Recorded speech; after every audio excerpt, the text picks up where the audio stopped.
Corporation ಸಹ ಪ್ರಾಯೋಜಕರು father Muller's charitable trust, SDM college Ujire, VK furniture and electronics.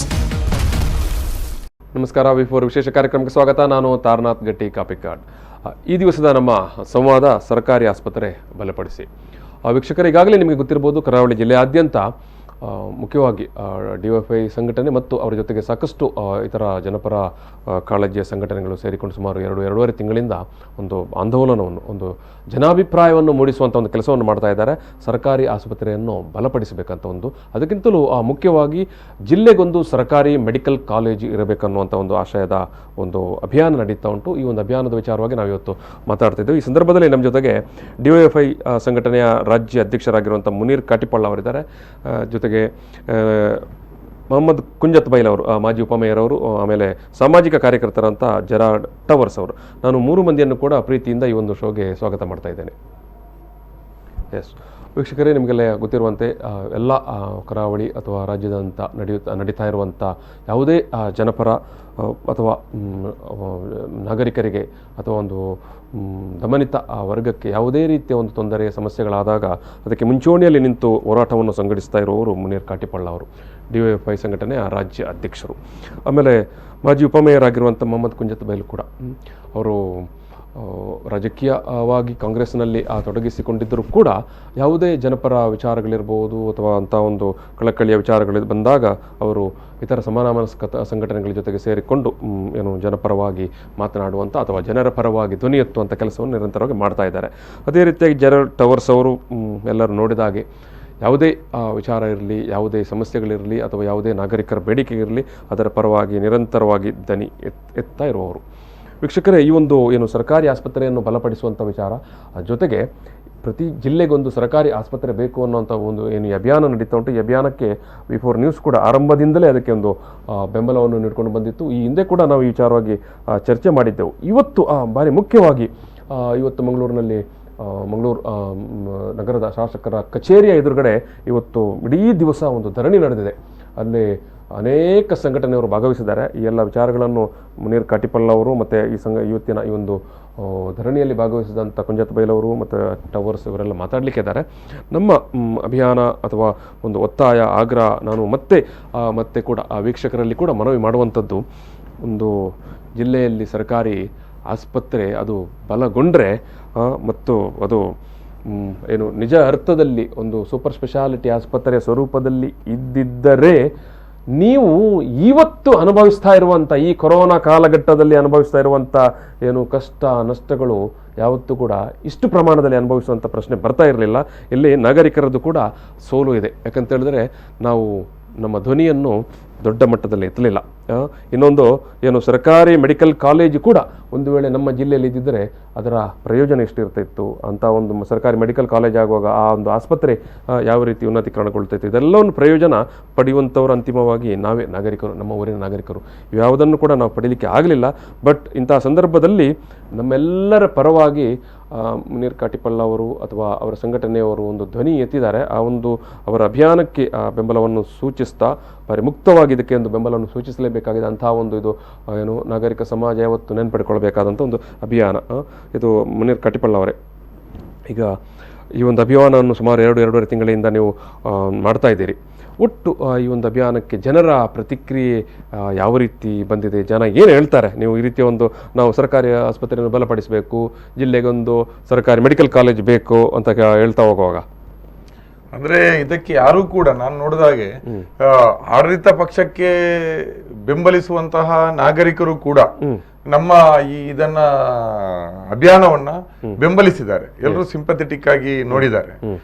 ಕೆಲವರು ಜನಸಾಮಾನ್ಯರಲ್ಲಿ ಕೆಲವರು ನೀವೆಷ್ಟು ಬೊಬ್ಬೆ ಹೊಡೆದ್ರು ಅಷ್ಟೇ, ಸರ್ಕಾರ ಏನು ಬದಲಾಗಲ್ಲ ಅನ್ನುವಂತಹ ಒಂದು ಹತಾಶೆ, ಅಸಹಾಯಕತೆ ಮಾತನ್ನ ಆಡಿದ್ದಾರೆ ಬಿಟ್ಟು ಈ ಬೇಡಿಕೆ ತಪ್ಪು ಅಂತ ಯಾರು ಹೇಳಿಲ್ಲ. ಮತ್ತು ಇದು ಆಗ್ಲೇಬೇಕಾದಂತ ಕಾರ್ಯ ಮತ್ತು ಇದಕ್ಕೆ ರಾಜಕೀಯ ಏತರವಾಗಿ ಕೂಡ ಎಲ್ಲರೂ ಬೆಂಬಲ ಮಾಡಬೇಕು ಅನ್ನುವಂತ ಮಾತನ್ನ ಹೇಳಿದ್ದಾರೆ. ಎಲ್ಲೇ ಹೋದಾಗ್ಲೂ ಕೂಡ ನಾವು ಈ ಪ್ರಚಾರಕ್ಕೆ ಹೋದಾಗಿರ್ಬೋದು ಅಥವಾ ಬೇರೆ ಬೇರೆ ಸಾಮಾಜಿಕ ಜಾಲತಾಣದಲ್ಲಿ ಇದನ್ನು ಪ್ರಚಾರ ಮಾಡ್ತಾ ಇರುವಾಗ್ಲೂ ಆಗಿರ್ಬೋದು, ಎಲ್ಲಿಯೂ ಕೂಡ ನಮ್ಗೆ ತೀರಾ ಒಬ್ಬರು ಇಬ್ರು ಅನ್ನುವಂತಹ ವ್ಯಕ್ತಿಗಳನ್ನ ಬಿಟ್ರೆ, ರಾಜಕೀಯ ಕಾರಣಕ್ಕೆ ಒಬ್ರು ಇಬ್ರು ಬಿಟ್ರೆ ಬಹುತೇಕ ಎಲ್ಲರೂ ಕೂಡ ಒಂದು ಬೆಂಬಲವಾಗಿ ನಿಂತಿದ್ದಾರೆ. ಇದು ಸರಿಯಾದ ಬೇಡಿಕೆ ಮತ್ತು ಸರಿಯಾದ ಸಂದರ್ಭ ಅಂತ. ಮತ್ತು ಅಂದ್ರೆ ಈ ಬೇಡಿಕೆ ಏನು ಇವತ್ತು ನಿನ್ನೆದಲ್ಲ, ಈ ಸಲದ ಅಭಿಯಾನ 2 ತಿಂಗಳಿಂದ ನಡೆಸ್ತಾ ಇದ್ದೀವಿ. 10-15 ವರ್ಷಗಳಿಂದ ಇದು ನಾವು ಧ್ವನಿ ಎತ್ತುವ ಪ್ರಯತ್ನ ಮಾಡ್ತಾನೆ ಬಂದಿದ್ದೀವಿ. ಆದ್ರೆ ಆಗೆಲ್ಲ ಸಿಗದಂತ ಬೆಂಬಲ ಈಗ ಸಿಕ್ಕಿದೆ. ಈ ಕೊರೋನಾದ ಸಂದರ್ಭ ಜನರನ್ನ ಬಹಳ ದೊಡ್ಡ ರೀತಿಯಲ್ಲಿ ಭೀತಿಗೊಳಪಡಿಸಿದೆ. ಈ ಖಾಸಗಿ ಆಸ್ಪತ್ರೆಗಳಲ್ಲಿ ಬರ್ತಾ ಇರುವಂತ ಬಿಲ್ ಇರಬಹುದು ಅಥವಾ ಸರ್ಕಾರಿ ಆಸ್ಪತ್ರೆದ ವೈಫಲ್ಯದಿಂದ ಅವರು ಭೀತಿಗೊಳಗಾಗಿದ್ದಾರೆ. ಅದರಿಂದಾಗಿ ಬಹಳ ಒಳ್ಳೆಯ ಸ್ಪಂದನೆ ಈ ಬಾರಿ ನಮಗೆ ಸಿಕ್ಕಿದೆ. ಇದು ಅದೇ ನೀವು ಹೇಳಿದಾಗೆ ವೀಕ್ಷಕರೇ, ಇದು ಒಂದು ಗಮನಿಸಬೇಕಾದ ವಿಚಾರ ವೀಕ್ಷಕರೇ. ಈ ಒಂದು ಅಭಿಯಾನ ಏನು ಇದು 2ನೇ ಅಭಿಯಾನ ಅಥವಾ 2ನೇ ಸ್ವರೂಪದಲ್ಲಿ ಈಗ ಒಂದು 2-2.5 ತಿಂಗಳಿಂದ ಮತ್ತೆ ಆರಂಭಿಸಿದ್ದಾರೆ ಅಂತ ಅವರು ಹೇಳಿದ್ದಾರೆ. ಅದಕ್ಕಿಂತ ಮೊದಲೇ 1 ದಶಕದಿಂದ ಇಂಥ ಒಂದು ಬೇಡಿಕೆಯನ್ನು ಇಟ್ಕೊಂಡು ಅವರು ಅಭಿಯಾನ ನಡೆಸ್ತಾ ಇದ್ದಾರೆ ಅಂತ. ಸೊ ಇದಕ್ಕೆ ಪೂರಕವಾಗಿ ಹೇಳೋದಿದ್ರೆ, ಈ ಹಿಂದೆ ಏನು ಕುಂಜತ್ ಬೈಲವರೇ, ನಿಮ್ಮ ಸರ್ಕಾರ ಏನು ಸಿದ್ದರಾಮಯ್ಯ ಸರ್ಕಾರ ಅಧಿಕಾರಕ್ಕೆ ಬರುವ ಮೊದಲು ಪ್ರಣಾಳಿಕೆಯಲ್ಲಿ ಘೋಷಣೆ ಮಾಡಿದ್ರು, ನಮ್ಮ ಸರ್ಕಾರ ಏನು ಅಧಿಕಾರಕ್ಕೆ ಬಂದರೆ ನಾವು ಪ್ರತಿ ಜಿಲ್ಲೆಗೊಂದು ಮೆಡಿಕಲ್ ಕಾಲೇಜ್ ಮಾಡ್ತೇವೆ ಅಂತ. ಸರ್ಕಾರಿ ಮೆಡಿಕಲ್ ಕಾಲೇಜ್, ಯಾಕಂದ್ರೆ ನಮ್ಮಲ್ಲಿ ಈಗ ಬಹುತೇಕ ಇರುವಂಥದ್ದು ಖಾಸಗಿ ಮೆಡಿಕಲ್ ಕಾಲೇಜುಗಳು. ಸರ್ಕಾರಿ ಮೆಡಿಕಲ್ ಕಾಲೇಜ್ ಮಾಡ್ತೇವೆ ಅಂತ ಹೇಳಿದ್ರು. ಮತ್ತೆ ಅವರು ಅಧಿಕಾರಕ್ಕೆ ಬಂದ ನಂತರ ಒಂದು ತಕ್ಕ ಮಟ್ಟಿಗೆ ಪ್ರಯತ್ನ ಮಾಡಿದ್ದಾರೆ. ಒಂದು 3-4 ಜಿಲ್ಲೆಗಳಲ್ಲಿ ಆಗಿದೆ. ಆ ನಂತರ ಅದು ಏನು ಫೈಲ್ ದೊಡ್ಡ ಮಟ್ಟದಲ್ಲಿ ಮೂವ್ ಆಗಲಿಲ್ಲ. ಏನು ಹೇಳಲಿಕ್ಕೆ ನೀವು ಬಯಸ್ತೀರಿ? ಈಗ ನಾವು ಇಲ್ಲಿ ನಡೀತಾ ಇರುವ ಏನು ಆಂದೋಲನ ಅಭಿಯಾನದ ಬಗ್ಗೆ ಮಾತುಕತೆಯನ್ನು ಮತ್ತೆ ಮುಂದುವರಿಸುವ. ಬಟ್ ನಾನು ಕಟಿಪಳ್ಳ ಅವರೇನು 10 ವರ್ಷದಿಂದ ಇಂಥ ಒಂದು ಧ್ವನಿಯನ್ನು ಎತ್ತಾ ಇದ್ದೆ ಅಂತ ಹೇಳುವಾಗ ನೆನಪಾಯಿತು, ನಿಮ್ಮ ಸರ್ಕಾರ ಕೂಡ ಹೇಳಿತ್ತು. ನಮ್ಮ ಸರ್ಕಾರ ಆ ಬಗ್ಗೆ ಕಾರ್ಯಪ್ರವೃತ್ತರಾಗಿತ್ತು. ಜಿಲ್ಲಾ ಉಸ್ತುವಾರಿ ಮಂತ್ರಿಗಳು ಆರೋಗ್ಯ ಸಚಿವರಾಗಿದ್ದಾಗ UT ಖಾದರ್ ಅವರು ಈ ಪ್ರಸ್ತಾವದ ಬಗ್ಗೆ ಸಚಿವ ಸಂಪುಟದಲ್ಲಿ ಒತ್ತಾಯವನ್ನ ಮಾಡಿದರು. ಆದರೆ ಸಚಿವ ಸಂಪುಟದ ತೀರ್ಮಾನ ಏನಾಗಿತ್ತೆ ಅಂತ ಹೇಳಿದರೆ, ದಕ್ಷಿಣ ಕನ್ನಡ ಜಿಲ್ಲೆಯಲ್ಲಿ 8 ವೈದ್ಯಕೀಯ ಶಿಕ್ಷಣ ಸಂಸ್ಥೆಗಳು ಇರುವುದರಿಂದ ಸದ್ಯದ ಮಟ್ಟಿಗೆ ಅದನ್ನ ಬೇರೆ ಕಡೆ ಕೊಟ್ಟು ಮಾಡುವ ಅಂತೇಳಿ ಒಂದು 4 ಮೆಡಿಕಲ್ ಕಾಲೇಜನ್ನ ಪ್ರಾರಂಭಿಸಲು ಅವರು ತೀರ್ಮಾನವನ್ನು ಕೈಗೊಂಡರು. ನಾವು ಈಗೇನು ಒತ್ತಾಯ ಮಾಡ್ತಾ ಇದ್ದೇವೆ ಅಂತ ಹೇಳಿದ್ರೆ, ಸಮಾನ ಮನಸ್ಕರು ನಮಗೆ ಸಮಸ್ಯೆಯ ಅರಿವಾಯಿತು. ಕೊರೋನಾ ಬಂದಾಗ ಆಸ್ಪತ್ರೆಯಿಂದ ಆಸ್ಪತ್ರೆಗೆ ಸರ್ಕಾರವನ್ನ ಪ್ರತಿನಿಧಿಸುವಂತಹ ಜನರು, ಸಚಿವರಾಗಲಿ MLAಗಳಾಗಲಿ, ಇವರು ಕೊಟ್ಟಂತ ಮಾತನ್ನ ಉಳಿಸ್ಲಿಕ್ಕೆ ಅಥವಾ ಆ ಮಾತನ್ನ ಪಾಲನೆ ಮಾಡಲಿಕ್ಕೆ ಖಾಸಗಿ ಮೆಡಿಕಲ್ ಕಾಲೇಜಿನವರು ತಯಾರಾಗಲಿಲ್ಲ. ಜಿಲ್ಲಾಡಳಿತ ಕೊಟ್ಟ ಆದೇಶವನ್ನ ಕೆಲವು ಕಡೆ ಪಾಲನೆ ಮಾಡಲಿಲ್ಲ. ಜಿಲ್ಲಾಡಳಿತದ ಪರವಾಗಿ ಏನು ಸಚಿವರುಗಳು, ಸಂಸದರುಗಳು, MLAಗಳೆಲ್ಲ ಹೇಳ್ತಾರೆ, ನಾವು ಇಂಥ ಒಂದು ಆದೇಶವನ್ನು ಏನು ಘೋಷಣೆ ಮಾಡಿಬಿಡ್ತಾರೆ, ನಾಳೆಯಿಂದ ಎಲ್ಲವೂ ಏನು ಸೌಲಭ್ಯಗಳು ಸಿಗ್ತದೆ ಖಾಸಗಿ ಆಸ್ಪತ್ರೆಗಳಲ್ಲಿ, ಖಾಸಗಿ ಮೆಡಿಕಲ್ ಕಾಲೇಜುಗಳೆಲ್ಲ ಅಂತ. ಬಟ್ ಯಾವ್ದಾದ್ರು ಸಿಕ್ಕಿದೆ ನಮಗೆ? ಖಾಸಗಿ ಇವರು ಘೋಷಣೆ ಮಾಡಿದ ಕೂಡಲೇ ಟಿವಿಯಲ್ಲಿ, ಪತ್ರಿಕೆಯಲ್ಲಿ, ರೇಡಿಯೋದಲ್ಲಿ ಅದು ಬರ್ತದೆ. ಜನ ಏನ್ ತಿಳ್ಕೊಳ್ತಾರೆ, ಮರುದಿವಸ ಅಲ್ಲಿಗೆ ಹೋಗಿ ಬಿಡ್ತಾರೆ. ಬಟ್ ಅವರು ಹೇಳ್ತಾರೆ, ನಮ್ಗೆ ಕೋಆರ್ಡಿನೇಷನ್ ಆಗ್ಲಿಲ್ಲ, ನಮ್ಮಿಂದ ಆಗೋದಿಲ್ಲ ಅಂತೇಳಿ. ಅದರ ವಿಚಾರ ಏನು ಅಂತ ಹೇಳಿ ಅವರಿಗೇನೆ ಗೊತ್ತು. ಬಟ್ ಜನಸಾಮಾನ್ಯ ಇದರಲ್ಲಿ ಏನಾಗಿದ್ದಾನೆ ಅಂತ ಹೇಳಿದ್ರೆ ಕಷ್ಟಪಟ್ಟಿದ್ದಾನೆ, ಹೆದರಿಕೆಯಾಗಿದೆ. ಯಾಕೆಂತೇಳಿ ಆರ್ಥಿಕವಾಗಿ ನಾವು ದುರ್ಬಲರಾದಾಗ ನಮ್ಮ ಏನಾಗ್ತದೆ ಅಂತ ನಮ್ಮ ಆ ಶಕ್ತಿ ಕುಂದಿದಾಗ ನಮಗೆ ಮುಂದೆ ಹೋಗುವಂತ ಧೈರ್ಯ ಬರುವುದಿಲ್ಲ. ಖಾಸಗಿ ಆಸ್ಪತ್ರೆಯಲ್ಲಿ ಹೋದಾಗ ಅಲ್ಲಿ ಬರುವಂತಹ ಬಿಲ್ಗಳು ಅವರಿಗೆ ನಡೆಸಲಿಕ್ಕೆ ಬೇಕಾಗಿ ಅವರು ಬಿಲ್ ಹಾಕ್ತಾರೆ, ಅದು ನ್ಯಾಯ, ಅದನ್ನು ನಾವು ಪ್ರಶ್ನೆ ಮಾಡೋದಲ್ಲ. ನಾವು ಹೇಳುವಂತದ್ದು ನಡೆಸಲಿಕ್ಕೆ ಕೂಡ ಸರ್ಕಾರಿ ಆಸ್ಪತ್ರೆಯನ್ನ ಬಲಪಡಿಸಬೇಕು, ಜಿಲ್ಲೆಗೊಂದು ಮೆಡಿಕಲ್ ಕಾಲೇಜನ್ನ ಪ್ರಾರಂಭಿಸಬೇಕು. ಬೇರೆ ಕಡೆ ಪ್ರಾರಂಭಿಸ ಮಾಡಲಿಕ್ಕೆ ಬೌದ್ಧಿಕವಾದ ಎಲ್ಲಾ ವ್ಯವಸ್ಥೆಯನ್ನ ಮಾಡಬೇಕು. ಬಟ್ ದಕ್ಷಿಣ ಕನ್ನಡದ ಮಂಗಳೂರಿನಲ್ಲಿ ನಮ್ಮಲ್ಲೇ ಆಸ್ಪತ್ರೆ ಇದೆ, ಸುಸಜ್ಜಿತವಾದ ಆಸ್ಪತ್ರೆ ಇದೆ, ಲೇಡಿ ಕೋಶನ್ ಇದೆ, ಎಲ್ಲವೂ ಇದೆ. ಇನ್ನು ಬೇಕಾಗಿರುವುದು ಏನು? ನಮಗೆ ಒಂದು ಮೆಡಿಕಲ್ ಕಾಲೇಜ್ ನಡೆಸಲಿಕ್ಕೆ, ಟೀಚಿಂಗ್ ಮಾಡಲಿಕ್ಕೆ ಬೇಕಾದಂತ ವ್ಯವಸ್ಥೆ ಮಾತ್ರ. ಇಷ್ಟು ಸ್ವಲ್ಪ ಇನ್ವೆಸ್ಟ್ಮೆಂಟ್ ಇವಾಗ ಅದನ್ನು ಬೇರೆ ಖಾಸಗಿ ಮೆಡಿಕಲ್ ಕಾಲೇಜಿನವರು ಬಳಸಿಕೊಳ್ತಾ ಇದ್ದಾರೆ. ಇಷ್ಟೆಲ್ಲ ಸುಲಭವಾಗಿರುವಾಗ ಅದು ಕೂಡ ನಾವು ಸರ್ಕಾರ ವೈದ್ಯರು ಬೇಕೆ ಅಂತೇಳಿ ಅರ್ಜಿ ಕರೆದಾಗ ಕೂಡ ಅರ್ಜಿ ಬರುವುದಿಲ್ಲ. ಅಂದ್ರೆ ನಮ್ಮಲ್ಲಿ ಹಾಸ್ಪಿಟಲ್ ಇದ್ರೂ ಕೂಡ ಅರ್ಜಿ ಕರೆದರೂ ಕೂಡ ಯಾರು ವೈದ್ಯರು ಅರ್ಜಿಯನ್ನ ಹಾಕ್ತಾ ಇಲ್ಲ. ಇಲ್ಲಿ ಸರ್ಕಾರಿ ಆಸ್ಪತ್ರೆ ಪ್ರಾರಂಭವಾದ ಮೆಡಿಕಲ್ ಕಾಲೇಜ್ ಪ್ರಾರಂಭವಾದಾಗ 100ಕ್ಕೆ 100 ಸೀಟು ಕೂಡ ಏನಾಗ್ತದೆ, ಅದು ಪ್ರತಿಭಾನ್ವಂತ ವ್ಯಕ್ತಿಗಳಿಗೆ ವಿದ್ಯಾರ್ಥಿಗಳಿಗೆ ಹೋಗ್ತದೆ. ಮತ್ತೆ ದಕ್ಷಿಣ ಕನ್ನಡ ಜಿಲ್ಲೆಯವರಿಗೆ ಕೊಡುವುದಲ್ಲ, ಇಡೀ ರಾಜ್ಯದಾದ್ಯಂತ ಎಲ್ಲಾ ವಿದ್ಯಾರ್ಥಿಗಳು ಬಂದು ಕಲಿಯುತ್ತಾರೆ. ಇದರಿಂದ ಸಾರ್ವಜನಿಕರಿಗೆ ವ್ಯವಸ್ಥೆ ಸಿಗ್ತದೆ ಅಂತ ಹೇಳಿ. ಎಸ್ ಎಸ್ ಎಸ್ ಎಸ್ ನಾವು ಇದು ವಿಡಿಯೋದಲ್ಲಿ ನೋಡ್ತಾ ಇದ್ದೇವೆ. ಇವತ್ತು ನೀವು ನಡೆಸಿದಂಥ ಒಂದು ಏನು ಧರಣಿ ಇದೆ, ಇದು ಟವರ್ಸ್ ಅವರೇ, ನೀವು ಕೂಡ ಏನು ಈ ಒಂದು ಧರಣಿಯಲ್ಲಿ ಭಾಗವಹಿಸಿದವರು. ಈ ಒಂದು ಅಭಿಯಾನದ ಬಗ್ಗೆ ಏನು ಹೇಳ್ತೀರಿ ನೀವು? ಇದರ ಹಿಂದೆ ಇದು ವಿಚಾರ ನಾವು ಮಾತಾಡಬೇಕು. ಇವತ್ತು ಪ್ರತಿಭಟನೆ ಬಿಟ್ಟು ನಮ್ಮ ರಾಜಕೀಯ ಮುಖಂಡರು, ನಾವು ನಮ್ಮ ಚುನಾಯಿತ ಪ್ರತಿನಿಧಿಗಳು ಏನ್ ಹೇಳಿದ್ದಾರೆ, ಅವರಿಗೆ ಇಚ್ಛಾಶಕ್ತಿಯ ಕೊರತೆ, ಬ್ಯಾಕ್ ಬೋನ್ ಗಟ್ಟಿ ಇಲ್ಲ ಅಂತೇಳಿ. ನಾನು ಮಂಡ್ಯದಲ್ಲಿ 1982 ಸಭೆಯಲ್ಲಿ ನೋಡಿದ್ದೇನೆ. ಅಲ್ಲಿ ಸ್ಟೇಡಿಯಂ, ನಮ್ಗೆ ಮಂಗಳ ಸ್ಟೇಡಿಯಂ ಆದದ್ದು ಮೊನ್ನೆ. ಆ ಸ್ಟೇಡಿಯಂ ಅಲ್ಲಿ ಒಳಗೆ ಕುರಿ ಮೇಯ್ತದೆ, ಸ್ಪೋರ್ಟ್ಸ್ ಮ್ಯಾನ್ ಇಲ್ಲ, ಅದರಲ್ಲಿ ಸ್ಟೇಡಿಯಂ ಆಗಿದೆ. ಹೆಡ್ ಪೋಸ್ಟ್ ಆಫೀಸಿಗೆ ಮಾರ್ಬಲ್ ಹಾಕಿದ್ದಾರೆ. ಇವತ್ತಿಗೂ ನಮ್ಮ ಹೆಡ್ ಪೋಸ್ಟ್ ಆಫೀಸಿಗೆ ಸುಣ್ಣ ಬಳಿತಾರೆ ಲ್ಯಾಡ್ರಿ ಇಟ್ಟುಕೊಂಡು. ಅಂದ್ರೆ ಇಲ್ಲಿ ಸಿಟಿ ಬಸ್ ಪ್ರೈವೇಟ್ನವರು ಹೋಗ್ತಾರೆ. ನಾನು ಪ್ರೈವೇಟ್ನವರ ಬಸ್ನವರನ್ನು ದೂರುವುದಲ್ಲ, ಯಾಕೆ ನಮ್ಗೆ ಲೋಕಲ್ ಸಿಟಿ ಬಸ್, ಸರ್ಕಾರಿ ಬಸ್ ಇಲ್ಲ. ಇಷ್ಟು ದೊಡ್ಡ ಪರಶುರಾಮನ ಸೃಷ್ಟಿ, ರೋಮ್ ಆಫ್ ದ ಈಸ್ಟ್, ಬುದ್ಧಿವಂತರ ಜಿಲ್ಲೆ, ಇಲ್ಲಿ ಖಾಸಗಿ ಬಸ್ ಚಂದ ಉಂಟು. ಗವರ್ಮೆಂಟ್ ಬಸ್ಸಿಗೆ ನೋಡಿದರೆ ಒಳ್ಳೆ ಸವಲತ್ತು ಉಂಟು. ಅದೇ ರೀತಿ ಟಿಕೆಟ್ನಿಂದ ಕೆಲವು ಬಡವರಿಗೆ ಕೂಡ ಟಿಕೆಟ್ ರೇಟಿನಿಂದ ಪೆಟ್ಟು ಬೀಳ್ತದೆ. ಅದರ ಜೊತೆಯಲ್ಲಿ ಕೊಂಕಣ್ ರೈಲ್ವೆ ಎಷ್ಟೋ ತಿಂಗಳಿಗೆ ಕೆಲವೊಮ್ಮೆ ರೈಲ್ವೆ ಬಂದಾಗ್ತದೆ, ಏನೋ ಒಂದು ಬಿತ್ತಂತೇಳಿ ಅದು ಪರ್ಪಸ್ಲಿ ಹಾಕೋದು. ಕೊಂಕಣ್ ರೈಲ್ವೆಯಲ್ಲಿ ಕೂಡ ಟ್ರ್ಯಾಕಿನ ಮೇಲೆ ಕಲ್ಲೆಲ್ಲ ಬಿದ್ದುಕೊಂಡು ಅದು ಒಂದು ಪ್ಯಾಸೆಂಜರ್ ಸಮೇತ ಇಂಜುರಿ ಆದದ್ದು ನನಗೆ ಗೊತ್ತುಂಟು. ಮೇಲೆ ಗುಡ್ಡಲ್ಲಿ ನಿಂತುಕೊಂಡು ದೂಡಿದ್ದು. ಯಾಕೆ ಹೇಳಿದ್ದಾರೆ, ಲಾಬಿ. ಇಲ್ಲಿ ಹೇಗೆ ಲಿಕ್ಕರ್ ಲಾಬಿ ಮತ್ತೆ ಈ ಗ್ಯಾಮ್ಲಿಂಗ್ನವರ ಲಾಬಿ ಎಲ್ಲ ಇದೆಯಾ, ಇದೇ ರೀತಿಯಲ್ಲಿ ಇಲ್ಲಿ ಕೂಡ ಒಂದು ಲಾಬಿ ಕೆಲಸ ಮಾಡ್ತಾ ಇದೆ. ಅಂದ್ರೆ ನೀವು ಹೇಳುವಂತದ್ದು ಈ ಒಂದು ಸರ್ಕಾರಿ ಮೆಡಿಕಲ್ ಕಾಲೇಜ್ ಏನು ಮಂಗಳೂರಲ್ಲಿ ಆಗಬೇಕು ಅಥವಾ ಕರಾವಳಿ ಜಿಲ್ಲೆಯಲ್ಲಿ, ಅದು ಇಷ್ಟೊಂದು ವಿಳಂಬ ಆಗಲಿಕ್ಕೆ ಬಹುಶಃ ಇದರಲ್ಲಿ ಒಂದು ಏನು ಲಾಬಿ ಯಾರ ಮುತ್ತಿಡ್ತಾರೆ ಅದನ್ನು. ನಾವು ಕೋಳಿ ಮರ ಏನೊಂದು ಕುತ್ತಾರಿ ಒಳಗೆ ಮುತ್ತಿಟ್ಟಾಗೆ ಇದನ್ನು ಮುತ್ತಿಡ್ತಾರೆ. ಆದ್ರೆ ಒಂದು ಖಾಸಗಿ ಇದು ಸಂಸ್ಥೆ ಉಂಟು, ಅವರು ಅವರ ಉಪಯೋಗಕ್ಕೋಸ್ಕರ ಸರ್ಕಾರಿ ಆಸ್ಪತ್ರೆಯನ್ನು ಯೂಸ್ ಮಾಡ್ತಾ ಇದ್ದಾರೆ. ಅವರಲ್ಲಿ ಏನಾದರೂ ದಾನ ಗೀನ ಕೊಡ್ಲಿ ಅಂತ ಯಾವ್ದಾದ್ರು ಮಿಷಿನ್ ಎಲ್ಲ. ಈಗ ನಾನು ಕೂಡ ಹಾಸ್ಪಿಟಲ್ ವಿಚಾರದಲ್ಲಿ 75 ದಿವಸದಿಂದ ಹಾಸ್ಪಿಟಲ್ ಇದರಲ್ಲಿ ಇನ್ವಾಲ್ವ್ ಆದವ. ನಾನು ಆರೋಗ್ಯದ ಕೆಲಸ ಮಾಡಿಕೊಂಡಿದ್ದವ. ನನಗೆ ಆರೋಗ್ಯದ ಈ ಆಸ್ಪತ್ರೆಯಲ್ಲಿ ಏನೆಲ್ಲ ಉಂಟಂತೇಳಿ ಎಲ್ಲ ನನಗೆ ಅನುಭವ ಉಂಟು. ಆದರೆ ಪ್ರೈವೇಟ್ ಆಸ್ಪತ್ರೆಯಲ್ಲಿ ಇರುವುದು 25 ವರ್ಷ ಕಳೆದಷ್ಟು ಬೆನ್ಲಾಗಲಿಲ್ಲ ಇಡುವಾಗ. ಒಂದು ಕಾಲದಲ್ಲಿ ನನಗೆ ಗೊತ್ತುಂಟು, 30-35 ವರ್ಷ ಮೊದಲು ಯಾವ ಮಲ್ಟಿಪಲ್ ಫ್ರಾಕ್ಚರ್ ಆದದ್ದು ಕೂಡ ಸರ್ಕಾರಿ ಆಸ್ಪತ್ರೆಯಲ್ಲಿ ಸರ್ಜರಿ ಆದದ್ದು ಉಂಟು. ಇವತ್ತು ನೋಡಿದರೆ ಅಲ್ಲಿ ECG ಮಿಷಿನ್ ಸರಿ ಇಲ್ಲ, ಈ ಕಡೆ ಎಕ್ಸ್ರೇ ಮಿಷಿನ್ ಸರಿ ಇಲ್ಲ, ಆ ಕಡೆ ಹೋದರೆ ಇನ್ನು ಜನರೇಟರ್ ಸರಿ ಇಲ್ಲ, ಇಲ್ಲಿ ಲಿಫ್ಟ್ ಮೇಲೆ ಕೆಳಗೆ ಹೋಗುದಿಲ್ಲ, ಇಂತೆಲ್ಲ ಕೊಂದು ಕೊರತೆ. ಅದಕ್ಕೆ ನೋಡ್ಕೊಳ್ಳಿಕ್ಕೆ ಅಂತೇಳಿ ನಾವು 7-8 ಚುನಾಯಿತ ಪ್ರತಿನಿಧಿಗಳನ್ನು ನಾವು ಚುನಾಯಿಸ್ತೇವೆ. MLAಗಳನ್ನು ಎಲ್ಲರೂ ಒಂದೇ ಪಕ್ಷದವರು, ಅಲ್ಲಿ ಹೋಗುದು 1-2 MLAಗಳು ಮಾತ್ರ. ಜಿಲ್ಲಾ ಆಸ್ಪತ್ರೆ ಹೇಳಿದರೆ ಎಲ್ಲ MLAಗಳಿಗೆ ಕೂಡ ಲಗ ಉಂಟು. ಈಗ ನಾವು ಒಂದು ಮನೆಯಲ್ಲಿ 3 ಅಣ್ಣ ತಮ್ಮಂದಿರು, ತಾಯಿ ತಂದೆಗೆ ನಾವು 3 ಕೂಡ ದುಡ್ಡು ತಂದು ಕೊಡಬೇಕಾದಂತೆ ನಾನು ನನ್ನ ಸಂಬಳದಲ್ಲಿ ಸ್ವಲ್ಪ ಕೊಟ್ಟು ಇವರಿಬ್ಬರು ನಮ್ಮ ಫ್ರೆಂಡ್ನವರು ಕೊಡದಿದ್ದಾರೆ, ನನ್ನ ಅಣ್ಣ ತಮ್ಮದು ಕೊಡದಿದ್ದಾರೆ, ಅವ್ರೇನ್ ಮಾಡ್ತಾರೆ, ಸಾರು ಮಾಡಿ ನಮ್ಗೆ ಒಂದು ಗಂಜಿ ಮಾಡಿ ಬಳಸ್ತಾರೆ. 3 ಜಾಯಿಂಟ್ ಆಗಿ ಅಲ್ಲಿ ಇದು ಕಾಂಟ್ರಿಬ್ಯೂಷನ್ ಬಂದ್ರೆ ಮನೆಗೆ ನಮ್ಮ ತಾಯಿಗೆ ಮೀನು ತರಲಿಕ್ಕೆ ಅಥವಾ ವಾರಕ್ಕೊಮ್ಮೆ ಮಾಂಸ ಮಾಡ್ಲಿಕ್ಕೆ ಸುಲಭ ಆಗ್ತದೆ. ಇಲ್ಲಿ ಒಟ್ಟೊಟ್ಟಿಗೆ ಕೆಲಸ ಇವರು ಮಾಡುವುದಿಲ್ಲ.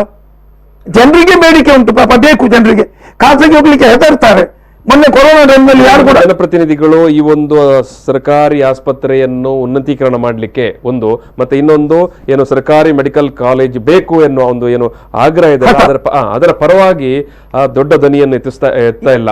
ನೋಡಿ, ಇಡೀ ಕರ್ನಾಟಕದಲ್ಲಿ ಮೂಲಗೇಣಿ ಎಂಬ ಸಮಸ್ಯೆ ಇಲ್ಲಿ ಕೂಡ ಇಲ್ಲ. ಇದಕ್ಕಿಂತ ಮೊದಲಾದ ನಾನು 9 ವರ್ಷದಿಂದ ಹೋರಾಟದಲ್ಲಿದ್ದೇನೆ. ಆವಾಗ ಹೇಳಿದರು ನಮ್ಮ ಸರ್ಕಾರ ಬರಬೇಕು, ಇಂಕ್ಲೂಡಿಂಗ್ ಗವರ್ಮೆಂಟ್ ಮನೆಕುಮಾರ್. ಆಗೇನಾಗ್ತದೆ, 8ರಲ್ಲಿ 5 ಕಾಂಗ್ರೆಸ್, 3 BJP ಈ ತರ ಎಲ್ಲ ಆಗ್ತಿತ್ತು. ಈಗ ಒಂದೇ ಒಂದು ಪಕ್ಷ. ಇದೇ ಈ ಕೋಲಾರದಲ್ಲಿ ಮೂಲಗೇಣಿ ಸಮಸ್ಯೆ ಇರ್ತಿದ್ದಾರೆ, ಚಿಕ್ಕಬಳ್ಳಾಪುರ ದೊಡ್ಡಬಳ್ಳಾಪುರ ಕಡೆ 1 ವರ್ಷದೊಳಗೆ ಮೂಲಗೇಣಿ ಸಮಸ್ಯೆ ಸಾಲ್ವ್. ನಾವು 9 ವರ್ಷದಿಂದ ಓಡಾಡ್ತಾ ಇದ್ದೇವೆ. ಯಾಕೆ ನಮ್ಮ MLAನವರಿಗೆ ಅವ್ರದೇ ಸರ್ಕಾರ ಉಂಟು, ಯಾಕೆ ಹೇಳುವುದಿಲ್ಲ ನಮ್ಮ ಜಿಲ್ಲೆಗೆ ಮಾತ್ರ ಈಗ ನೀವು ಕಷ್ಟ ಕೊಡ್ತೀರಿ ಅಂತೇಳಿ? ಈಗ ಸರ್ಕಾರಿ ಶಾಲೆ 10 ಶಾಲೆ ಇರುವಾಗ ಒಂದು ಶಾಲೆಗೆ ಹಂಚಿಲ್ಲ ಇರುವಾಗ ಅವರು ಕೇಳುವುದು ಸ್ವಾಭಾವಿಕ ಅಲ್ಲ. ನಮ್ಮ ಶಾಲೆಗೆ ಮಾತ್ರ ಯಾಕೆ ನೀವು ಹಂಚು ಕೊಡುದಿಲ್ಲ, ನಮ್ಮ ಶಾಲೆಗೆ ಮಾತ್ರ ನೀವು ಯಾಕೆ ಬಿಸಿ ಊಟ ಕೊಡುದಿಲ್ಲ ಅಂತೇಳಿ ಕೇಳುವುದು ಸಹಜ. ಯಾಕೆ ಕೇಳುವುದಿಲ್ಲ? ಇಡೀ ಕರ್ನಾಟಕದ 36-38 ಜಿಲ್ಲೆಗಳಲ್ಲಿ ಎಲ್ಲಿ ಉಂಟು ಈ ಸಮಸ್ಯೆ? ಬೇಡ. ಅದೇ ನಾನು ಹೇಳುದು, ಇಚ್ಛಾಶಕ್ತಿಯ ಕೊರತೆ. ಒಂದು ವಾಕ್ಯದಲ್ಲಿ ಹೇಳುವುದಾದರೆ ಎಸ್ ಎಸ್ ಎಸ್ ಎಸ್ ಇದು ಮುನೀರ್ ಕಾಟಿಪಳ್ಳ ಅವರೇ, ಈಗ ನಾಯಕರುಗಳದು ಅಥವಾ ಏನು ಲೀಡರ್ಗಳದು ಅಥವಾ ಏನು ಜನಪ್ರತಿನಿಧಿಗಳದು ಇಚ್ಛಾಶಕ್ತಿಯ ಕೊರತೆ ಅನ್ನೋದನ್ನು ನಾವು ಕಂಡಿದ್ದೇವೆ, ಮತ್ತು ಅದರಲ್ಲಿ 2 ಮಾತಿಲ್ಲ. ನಾನು ಕೇಳುವಂಥದ್ದು, ಜನ ಏನು ಕರಾವಳಿಯ ಜನರದು ಧ್ವನಿ ಬಹುಶಃ ಏನು ಕೇಳಬೇಕಾದಷ್ಟು ಮಟ್ಟದಲ್ಲಿ ಯಾವುದೇ ವಿಚಾರಗಳು ಇದೀಗ ಇವತ್ತು ನಾವು ಮಾತನಾಡ್ತಾ ಇರುವಂಥ ಏನು ಸರ್ಕಾರಿ ಆಸ್ಪತ್ರೆಗಳನ್ನು ಉನ್ನತೀಕರಣ ಮಾಡುವಂಥದ್ದು ಮತ್ತು ಸರ್ಕಾರಿ ಮೆಡಿಕಲ್ ಕಾಲೇಜ್ ಬೇಕು ಅನ್ನೋಂಥ ವಿಚಾರ ಇವತ್ತಿನ ಪ್ರಧಾನ ವಿಚಾರವೇ. ನಾವು ಅನೇಕ ಇತರ ವಿಚಾರಗಳನ್ನು ಕೂಡ ನೋಡಿದ್ದೇವೆ, ಸಂದರ್ಭ ಸನ್ನಿವೇಶ ಎಲ್ಲ ಕೂಡ. ಕರಾವಳಿಯ ಜನ ಏನು ನ್ಯಾಯದ ಪರವಾಗಿ, ಜನಪರ ವಿಚಾರದ ಪರವಾಗಿ ಧ್ವನಿ ಎತ್ತುವುದರಲ್ಲಿ ಬಹುಶಃ ಸೋತಿದ್ದಾರೆ ಅಂತ ಏನು ಏನು ಅನ್ನಿಸ್ತದೆ ನಿಮಗೆ, ಅಥವಾ ಏನು ಜನರ ರೆಸ್ಪಾನ್ಸ್? ಅದೇ ಸರಿಯಾದಂತ ಒಂದು ಸಮಸ್ಯೆ. ನಾವು ಸಮಸ್ಯೆಯನ್ನು ಗುರುತು ಮಾಡುವಾಗ ಈಗ ರಾಜಕಾರಣಿಗಳನ್ನ, ಜನಪ್ರತಿನಿಧಿಗಳನ್ನ ಬೈತೀವಿ, ಸಹಜ ಅದು. ಇಚ್ಛಾಶಕ್ತಿಯ ಕೊರತೆ 100%. ಆದ್ರೆ ಇಚ್ಛಾಶಕ್ತಿ ಕೊರತೆ ಇರುವಂತಹ ನಾಯಕರನ್ನ ಸೃಷ್ಟಿ ಮಾಡಿದ್ಯಾರು? ನಾವು ಜನ. ಗೊತ್ತಾಯ್ತಲ್ಲ, ಒಂದು ಕಾಲದಲ್ಲಿ ಎಂತೆಂತ ನಾಯಕರುಗಳು ಕರಾವಳಿಯಲ್ಲಿದ್ರು, ಎಂತೆಂತ ಚಳವಳಿಗಳಿಗೆ ಜನ ಬೆಂಬಲ ಕೊಡ್ತಾ ಇದ್ರು. ಇಲ್ಲಿಯ ಇಡೀ ಕರ್ನಾಟಕದಲ್ಲಿ ಭೂ ಮಸೂದೆ ಅತ್ಯಂತ ಯಶಸ್ವಿಯಾಗಿ ಜಾರಿಯಾಗಿರುವಂತಹ ಜಿಲ್ಲೆಗಳಲ್ಲಿ ದಕ್ಷಿಣ ಕನ್ನಡ ಟಾಪ್. ಗೊತ್ತಾಯ್ತಲ್ಲ, ಯಾಕೆ? ಇಲ್ಲಿ ನಾಯಕರು ಇದ್ರು ಅಂತ ಮಾತ್ರ ಅಲ್ಲ, ಕಾನೂನು ಇತ್ತು ಅಂತ ಮಾತ್ರ ಅಲ್ಲ, ಇಲ್ಲಿ ಜನ ಆ ನಿಟ್ಟಿನಲ್ಲಿ ನಡೆಸಿದ ಚಳವಳಿ. ಅದೇ ರೀತಿಯಲ್ಲಿ ಇರುವಂತಹ ಇಲ್ಲಿಯ ಬೀಡಿ ಕಾರ್ಮಿಕರು ಅತ್ಯಂತ ಹೆಚ್ಚು ಸವಲತ್ತುಗಳನ್ನ ಪಡೆದಿದ್ದಾರೆ. ಯಾಕೆ ಪಡೆದ್ರು? ಕೇವಲ ಗೆದ್ದು ಹೋದಂತ ಜನಪ್ರತಿನಿಧಿಗಳ ಕೆಲಸ ಮಾತ್ರ ಅಲ್ಲ, ಜನ ಒಗ್ಗಟ್ಟಾಗಿ ನಡೆಸಿದಂತ ಹೋರಾಟ. ಆದ್ರೆ ಇತ್ತೀಚೆಗೆ ನಾವು ಅದನ್ನ ಎಲ್ಲೋ ಕಲ್ಕೊಂಡಿದೀವಿ. ನಾವು ಭಾಷೆ, ಜಾತಿ, ಧರ್ಮದ ಹಿಂದೆ ಬಿದ್ದು ನಾವು ನಮ್ಮ ಮೂಲ ಬೇಡಿಕೆಗಳಿಂದ ಇವತ್ತು ವಿಮುಖರಾಗಿದ್ದೀವಿ. ಅನಗತ್ಯ ಪ್ರಶ್ನೆಗಳಿಗೆ ನಾವು ಜಾಸ್ತಿ ಮಹತ್ವ ಕೊಟ್ಟಿದ್ದೀವಿ. ಅದಕ್ಕೆ ನಮಗೆ ತಕ್ಕುದಾದಂತಹ ಜನಪ್ರತಿನಿಧಿಗಳು ಇವತ್ತು ಸಿಕ್ಕಿದ್ದಾರೆ ಅಂತ ನಾವು ಹೇಳ್ಬೋದು. ಇವಲ್ಲಿ ಕೇವಲ ಜನರ ಇದು ರಾಜಕೀಯದ ಪ್ರಜ್ಞೆಯ ಕೊರತೆ ಮಾತ್ರ ಅಲ್ಲ, ರಾಜಕಾರಣಿಗಳ, ಜನನಾಯಕರ ಪ್ರಜ್ಞೆಯ ಕೊರತೆ ಮಾತ್ರ ಅಲ್ಲ, ಜನರ ಒಂದು ಪ್ರಜ್ಞೆಯ ಕೊರತೆ ಕೂಡ ಇದರಲ್ಲಿ ಕಾಣ್ತದೆ. ಅವ್ರೀಗ ಹೇಳಿದ್ರು, ಈಗ ನೀವು ಕೂಡ ಹೇಳಿದ್ರಿ, ಸಿದ್ದರಾಮಯ್ಯ ಸರ್ಕಾರ ಇದ್ದಾಗ 4 ಮೆಡಿಕಲ್ ಕಾಲೇಜ್ ಬಂತು, ಎಲ್ಲಾ ಜಿಲ್ಲೆಗಳಿಗೆ ಒಂದೊಂದು ಸರ್ಕಾರಿ ಮೆಡಿಕಲ್ ಕಾಲೇಜ್ ಕೊಡ್ತೀನಿ ಅಂತೆಲ್ಲ ಹೇಳಿದ್ರು ಅವರು. ಕೊಡಗಿನಲ್ಲಿ ಮೆಡಿಕಲ್ ಕಾಲೇಜ್ ಇದೆ, ಗೌರ್ಮೆಂಟ್ ಮೆಡಿಕಲ್ ಕಾಲೇಜ್, ಹಾಸನದಲ್ಲಿದೆ, ಈ ಕಡೆ ಹೋದ್ರೆ ಕಾರವಾರದಲ್ಲಿದೆ, ಅಲ್ಲಿ ಸುತ್ತಮುತ್ತಲ ಜಿಲ್ಲೆಯಲ್ಲಿ ಹೇಳೋದು ನಾನು. ಇನ್ನು ಆ ಕಡೆ ಹೋದ್ರೆಲ್ಲ ತುಂಬಾ ಕಡೆ ಇದೆ, ರಾಯಚೂರಿನಂತ ಕಡೆ ಇದೆ. ಆದ್ರೆ ನಮ್ ಕಡೆ ಯಾಕೆ ಸಿಗ್ಲಿಲ್ಲ ಅಂತ ಇವತ್ತು ನಾವು ಶಾಸಕರ ಹತ್ರ ಮಾತಾಡುವಾಗ ಹೇಳಿದ್ರು. ನಾವು ಲಾಸ್ಟ್ ಮನವಿ ಕೊಡುವಾಗ ಇವರು ಹೋಗಿದ್ರು, ದಕ್ಷಿಣ ಜಿಲ್ಲೆಯಲ್ಲಿ ಏನು ನಮ್ಮ ಇದು ಹಾಸ್ಪಿಟಲ್ನಲ್ಲಿ 900 ಚಿಲ್ಲರೆ ಬೆಡ್ ಇದೆ ವೆನ್ಲಾಕ್ ಅಲ್ಲಿ ಅಂತ. ಎಲ್ಲೂ ಇಲ್ಲ. ಉಡುಪಿಯಲ್ಲಿ ಹೋದ್ರೆ 200 ಬೆಡ್, ಕಾರವಾರಕ್ಕೆ ಹೋದ್ರೆ 150 ಬೆಡ್, ಎಲ್ಲೂ ಇಲ್ಲ ಇಷ್ಟು ಅಂತ ಕೆಲವು ಜಿಲ್ಲೆಗಳಿಗೆ ಬಿದ್ರೆ. ಆದ್ರೆ 900 ಬೆಡ್ ಇರುವಂತ ಹಾಸ್ಪಿಟಲ್ ಅನ್ನು ಇಟ್ಕೊಂಡು ನಾವೊಂದು ಸರ್ಕಾರಿ ಮೆಡಿಕಲ್ ಕಾಲೇಜ್ಗೆ ಯಾಕೆ ಇಷ್ಟು ಕೇಳಲಿಕ್ಕಾಗ್ಲಿಲ್ಲ? ಅದು ಕೂಡ ಯಾಕೆ 900 ಬೆಡ್ ಬಂದ್ರೆ ಬ್ರಿಟಿಷರ್ ಒಂದು ವೆನ್ಲಾಕ್ ಕಟ್ಟಿದ್ರಿಂದ. ಇಲ್ಲಾದ್ರಿಂದ ನಮ್ಮ ಜಿಲ್ಲೆಗೂ ಅದೇ ಸ್ಥಿತಿ ಇರ್ತಾ ಇತ್ತು. ಗೊತ್ತಾಯ್ತಲ್ಲ, ಅಷ್ಟು 900 ಬೆಡ್ ಇದೆ. ಆದ್ರೆ ಅದಕ್ಕೆ ಬೇಕಾದಂತ ವೈದ್ಯರಿಲ್ಲ, ಅದಕ್ಕೆ ಬೇಕಾದಂತ ಮೂಲಭೂತ ಸೌಲಭ್ಯಗಳಿಲ್ಲ. ಸೌಲಭ್ಯಗಳಿದ್ರೆ ಹಾರ್ಟ್ ಆಪರೇಷನ್ ಅಲ್ಲೇ ನಡೀತಾ ಇತ್ತು. ಈಗ ಸರ್ಕಾರದಿಂದ ಆಯುಷ್ಮಾನ್ ಇದೆ, ESI ನವರದ್ದು ಕಾರ್ಮಿಕರಿಗೆ ಯೋಜನೆಗಳಿದೆ. ಕೋಟಿ ರೂಪಾಯಿ ದುಡ್ಡನ್ನ ನಮ್ಮಲ್ಲಿ ESI ಆಸ್ಪತ್ರೆಯಲ್ಲಿ ವ್ಯವಸ್ಥೆ ಇಲ್ಲ, ವೆನ್ಲಾಕ್ ಅಲ್ಲಿ ಆಸ್ಪತ್ರೆಯಲ್ಲಿ ವ್ಯವಸ್ಥೆ ಇಲ್ಲ ಅಂತ ಖಾಸಗಿಯವರಿಗೆ ರೆಫರ್ ಮಾಡ್ತಾರೆ. ನಮ್ಮ ಸರ್ಕಾರಿ ಖಜಾನೆಯ ದುಡ್ಡು, ಹೆಲ್ತ್ ಸ್ಕೀಮ್ಗಳ ದುಡ್ಡು ಪ್ರೈವೇಟ್ ನವರ ಖಜಾನೆ ಸೇರುತ್ತೆ. 900 ಬೆಡ್ಡಿನ ಹಾಸ್ಪಿಟಲ್ ಇದ್ಕೊಂಡು ಯಾಕೆ ನೀವು ಮಾಡ್ಲಿಲ್ಲ ಅಂತ ನಾವು ಕೇಳೋದು. ಬಾರಿ ಇಂಪಾರ್ಟೆಂಟ್ ಆದ ಪ್ರಶ್ನೆ ಇದು. ಮುನೀರ್ ಕಟ್ಟಿಪಳ್ಳ ಅವರೇ, ಮತ್ತೆ ಟವರ್ಸ್ ಅವರೇ, ಮತ್ತು ಕುಂಜತ್ ಬೈಲ್ ಅವರೇ, ನಾವೀಗೊಂದು ಸಣ್ಣ ಬ್ರೇಕ್ ತಗೊಂಡು ಮತ್ತೆ ಚರ್ಚೆಯನ್ನು ಮುಂದುವರಿಸುವ. ಈ ಒಂದು ಸರ್ಕಾರಿ ಆಸ್ಪತ್ರೆ ಇನ್ನು ಉನ್ನತೀಕರಣ ಮಾಡಿದರೆ ನಿಜವಾಗಿ ಅದು ಜನರಿಗೆ ಯಾವ ರೀತಿಯ ಪ್ರಯೋಜನ ಲಭಿಸುತ್ತೆ, ಮತ್ತು ಒಂದು ಮೆಡಿಕಲ್ ಕಾಲೇಜ್, ಸರ್ಕಾರಿ ಮೆಡಿಕಲ್ ಕಾಲೇಜ್ ನಮ್ಮಲ್ಲಿದ್ದಿರೋದು ಯಾವ ರೀತಿಯ ಪ್ರಯೋಜನಗಳು ನಮ್ಮ ಊರಿನ ನಮ್ಮ ಜನಕ್ಕೆ ಲಭಿಸುತ್ತೆ ಅನ್ನೋ ವಿಚಾರವಾಗಿ ನಾವು ಇನ್ನಷ್ಟು ವಿಚಾರಗಳು ಮಾತಾಡಲಿಕ್ಕಿದ್ದೇವೆ. ಈಗ ಒಂದು ಸಣ್ಣ ಬ್ರೇಕ್. ಪ್ರಚಲಿತ ಈ ಕಾರ್ಯಕ್ರಮದ ಪ್ರಾಯೋಜಕರು ರೋಹನ್ ಕಾರ್ಪೊರೇಷನ್, ಸಹ ಪ್ರಾಯೋಜಕರು father Muller's charitable trust, SDM college Ujire, VK furniture and electronics. ಸರ್ಕಾರಿ ಆಸ್ಪತ್ರೆ ಬಲಪಡಿಸಿ ಅನ್ನುವಂತಹ ವಿಚಾರವಾಗಿ ಇವತ್ತು ನಾವು ಮಾತಾಡ್ತಾ ಇದ್ದೇವೆ. ನಮ್ಮ ಜೊತೆಗೆ ಈ ಸಂದರ್ಭದಲ್ಲಿ DYFI ರಾಜ್ಯ ಅಧ್ಯಕ್ಷರಾಗಿರುವಂತಹ ಮುನೀರ್ ಕಾಟಿಪಳ್ಳ ಅವರು, ಮತ್ತೆ ಮಾಜಿ ಉಪಮೇಯರ್ ಮಂಗಳೂರು ಮಹಾನಗರ ಪಾಲಿಕೆಯದು ಮೊಹಮ್ಮದ್ ಕುಂಜತ್ ಬೈಲ್ ಅವರು, ಮತ್ತು ಸಾಮಾಜಿಕ ಕಾರ್ಯಕರ್ತರಾಗಿದ್ದ ಜೆರಾರ್ಡ್ ಟವರ್ಸ್ ಅವರು ನಮ್ಮ ಜೊತೆಗಿದ್ದಾರೆ. ವೀಕ್ಷಕರು, ಈಗಾಗಲೇ ಮಾತನಾಡುವ ಸಂದರ್ಭದಲ್ಲಿ ಒಂದು ಜಿಲ್ಲೆ ಒಳಗಡೆ ಸರ್ಕಾರಿ ಆಸ್ಪತ್ರೆಯನ್ನು ಉನ್ನತೀಕರಿಸಿದರೆ ಏನು ಪ್ರಯೋಜನ ಆಗುತ್ತೆ ಮತ್ತು ಅದರ ಬೇಕು ಬೇಡಗಳು ಏನು ಅನ್ನೋ ವಿಚಾರಕ್ಕೆ ಮಾತಾಡಿದ್ದೇವೆ. ಜೊತೆಗೆ ಒಂದು ಸರ್ಕಾರಿ ಮೆಡಿಕಲ್ ಕಾಲೇಜ್ ಇದ್ದರೆ ಯಾವೆಲ್ಲ ಅಗತ್ಯತೆಗಳು ಅಥವಾ ಅದು ಯಾವ ರೀತಿ ಜನರಿಗೆ ಪ್ರಯೋಜನ ಮಾಡಿಕೊಡ್ತದೆ ಅನ್ನೋ ವಿಚಾರ ಕೂಡ ನಾವು ಮಾತಾಡ್ತಾ ಇದ್ದೇವೆ. ಈ ಒಂದು ಮಾತುಕತೆಯನ್ನು ಮುಂದುವರಿಸುವ ಸಂದರ್ಭದಲ್ಲೇ ಈಗ ಆರಂಭದಲ್ಲಿ ಮಾತನಾಡುವಾಗ ಈ ಒಂದು ಅಭಿಯಾನದ ಬಗ್ಗೆ, ಯಾಕಂದರೆ ಮುನೀರ್ ಕಾಟಿಪಳ್ಳ ಅವರು ಅವರ ನೇತೃತ್ವದಲ್ಲಿ ಅವರ ಸಂಘಟನೆಯವರು ಸುಮಾರು 2.5 ತಿಂಗಳಿಂದ ನಿರಂತರವಾಗಿ ಕರಾವಳಿಯಲ್ಲಿ ಸರ್ಕಾರಿ ಆಸ್ಪತ್ರೆಯನ್ನು ಬಲಪಡಿಸಿ ಮತ್ತು ಜಿಲ್ಲೆಗೊಂದು ಸರ್ಕಾರಿ ಮೆಡಿಕಲ್ ಕಾಲೇಜು ಬೇಕು ಅನ್ನೋಂಥದ್ದು ಅಭಿಯಾನ ಮಾಡ್ತಾ ಇದ್ದಾರೆ. ನಾನು ಅವ್ರಿಗೆ ಕೇಳಿದೆ ಯಾವ ರೀತಿಯ ಜನರ ಅಭಿಪ್ರಾಯ ಉಂಟಂತ. ಅವರು ಹೇಳಿದರು, ಇವತ್ತಿನ ಈ ಒಂದು ಸಂದರ್ಭದಲ್ಲಿ ಜನ ತುಂಬ ಒಳ್ಳೆಯ ರೀತಿಯಲ್ಲಿ ನಮ್ಮ ಈ ಒಂದು ಬೇಡಿಕೆಗೆ ಅಭಿಯಾನಕ್ಕೆ ಬೆಂಬಲ ಸೂಚಿಸ್ತಾ ಇದ್ದಾರೆ ಅಂತ. ಅಂದರೆ ಇಲ್ಲಿ ಕೊರೋನಾ ಬಂದ ನಂತರ ಜನರ ಏನು ಅಭಿಪ್ರಾಯಗಳು ಮತ್ತು ಜನರ ಪಟ್ಟ ನೋವು ಕಷ್ಟ ಅದು ಅಷ್ಟಿಷ್ಟಲ್ಲ.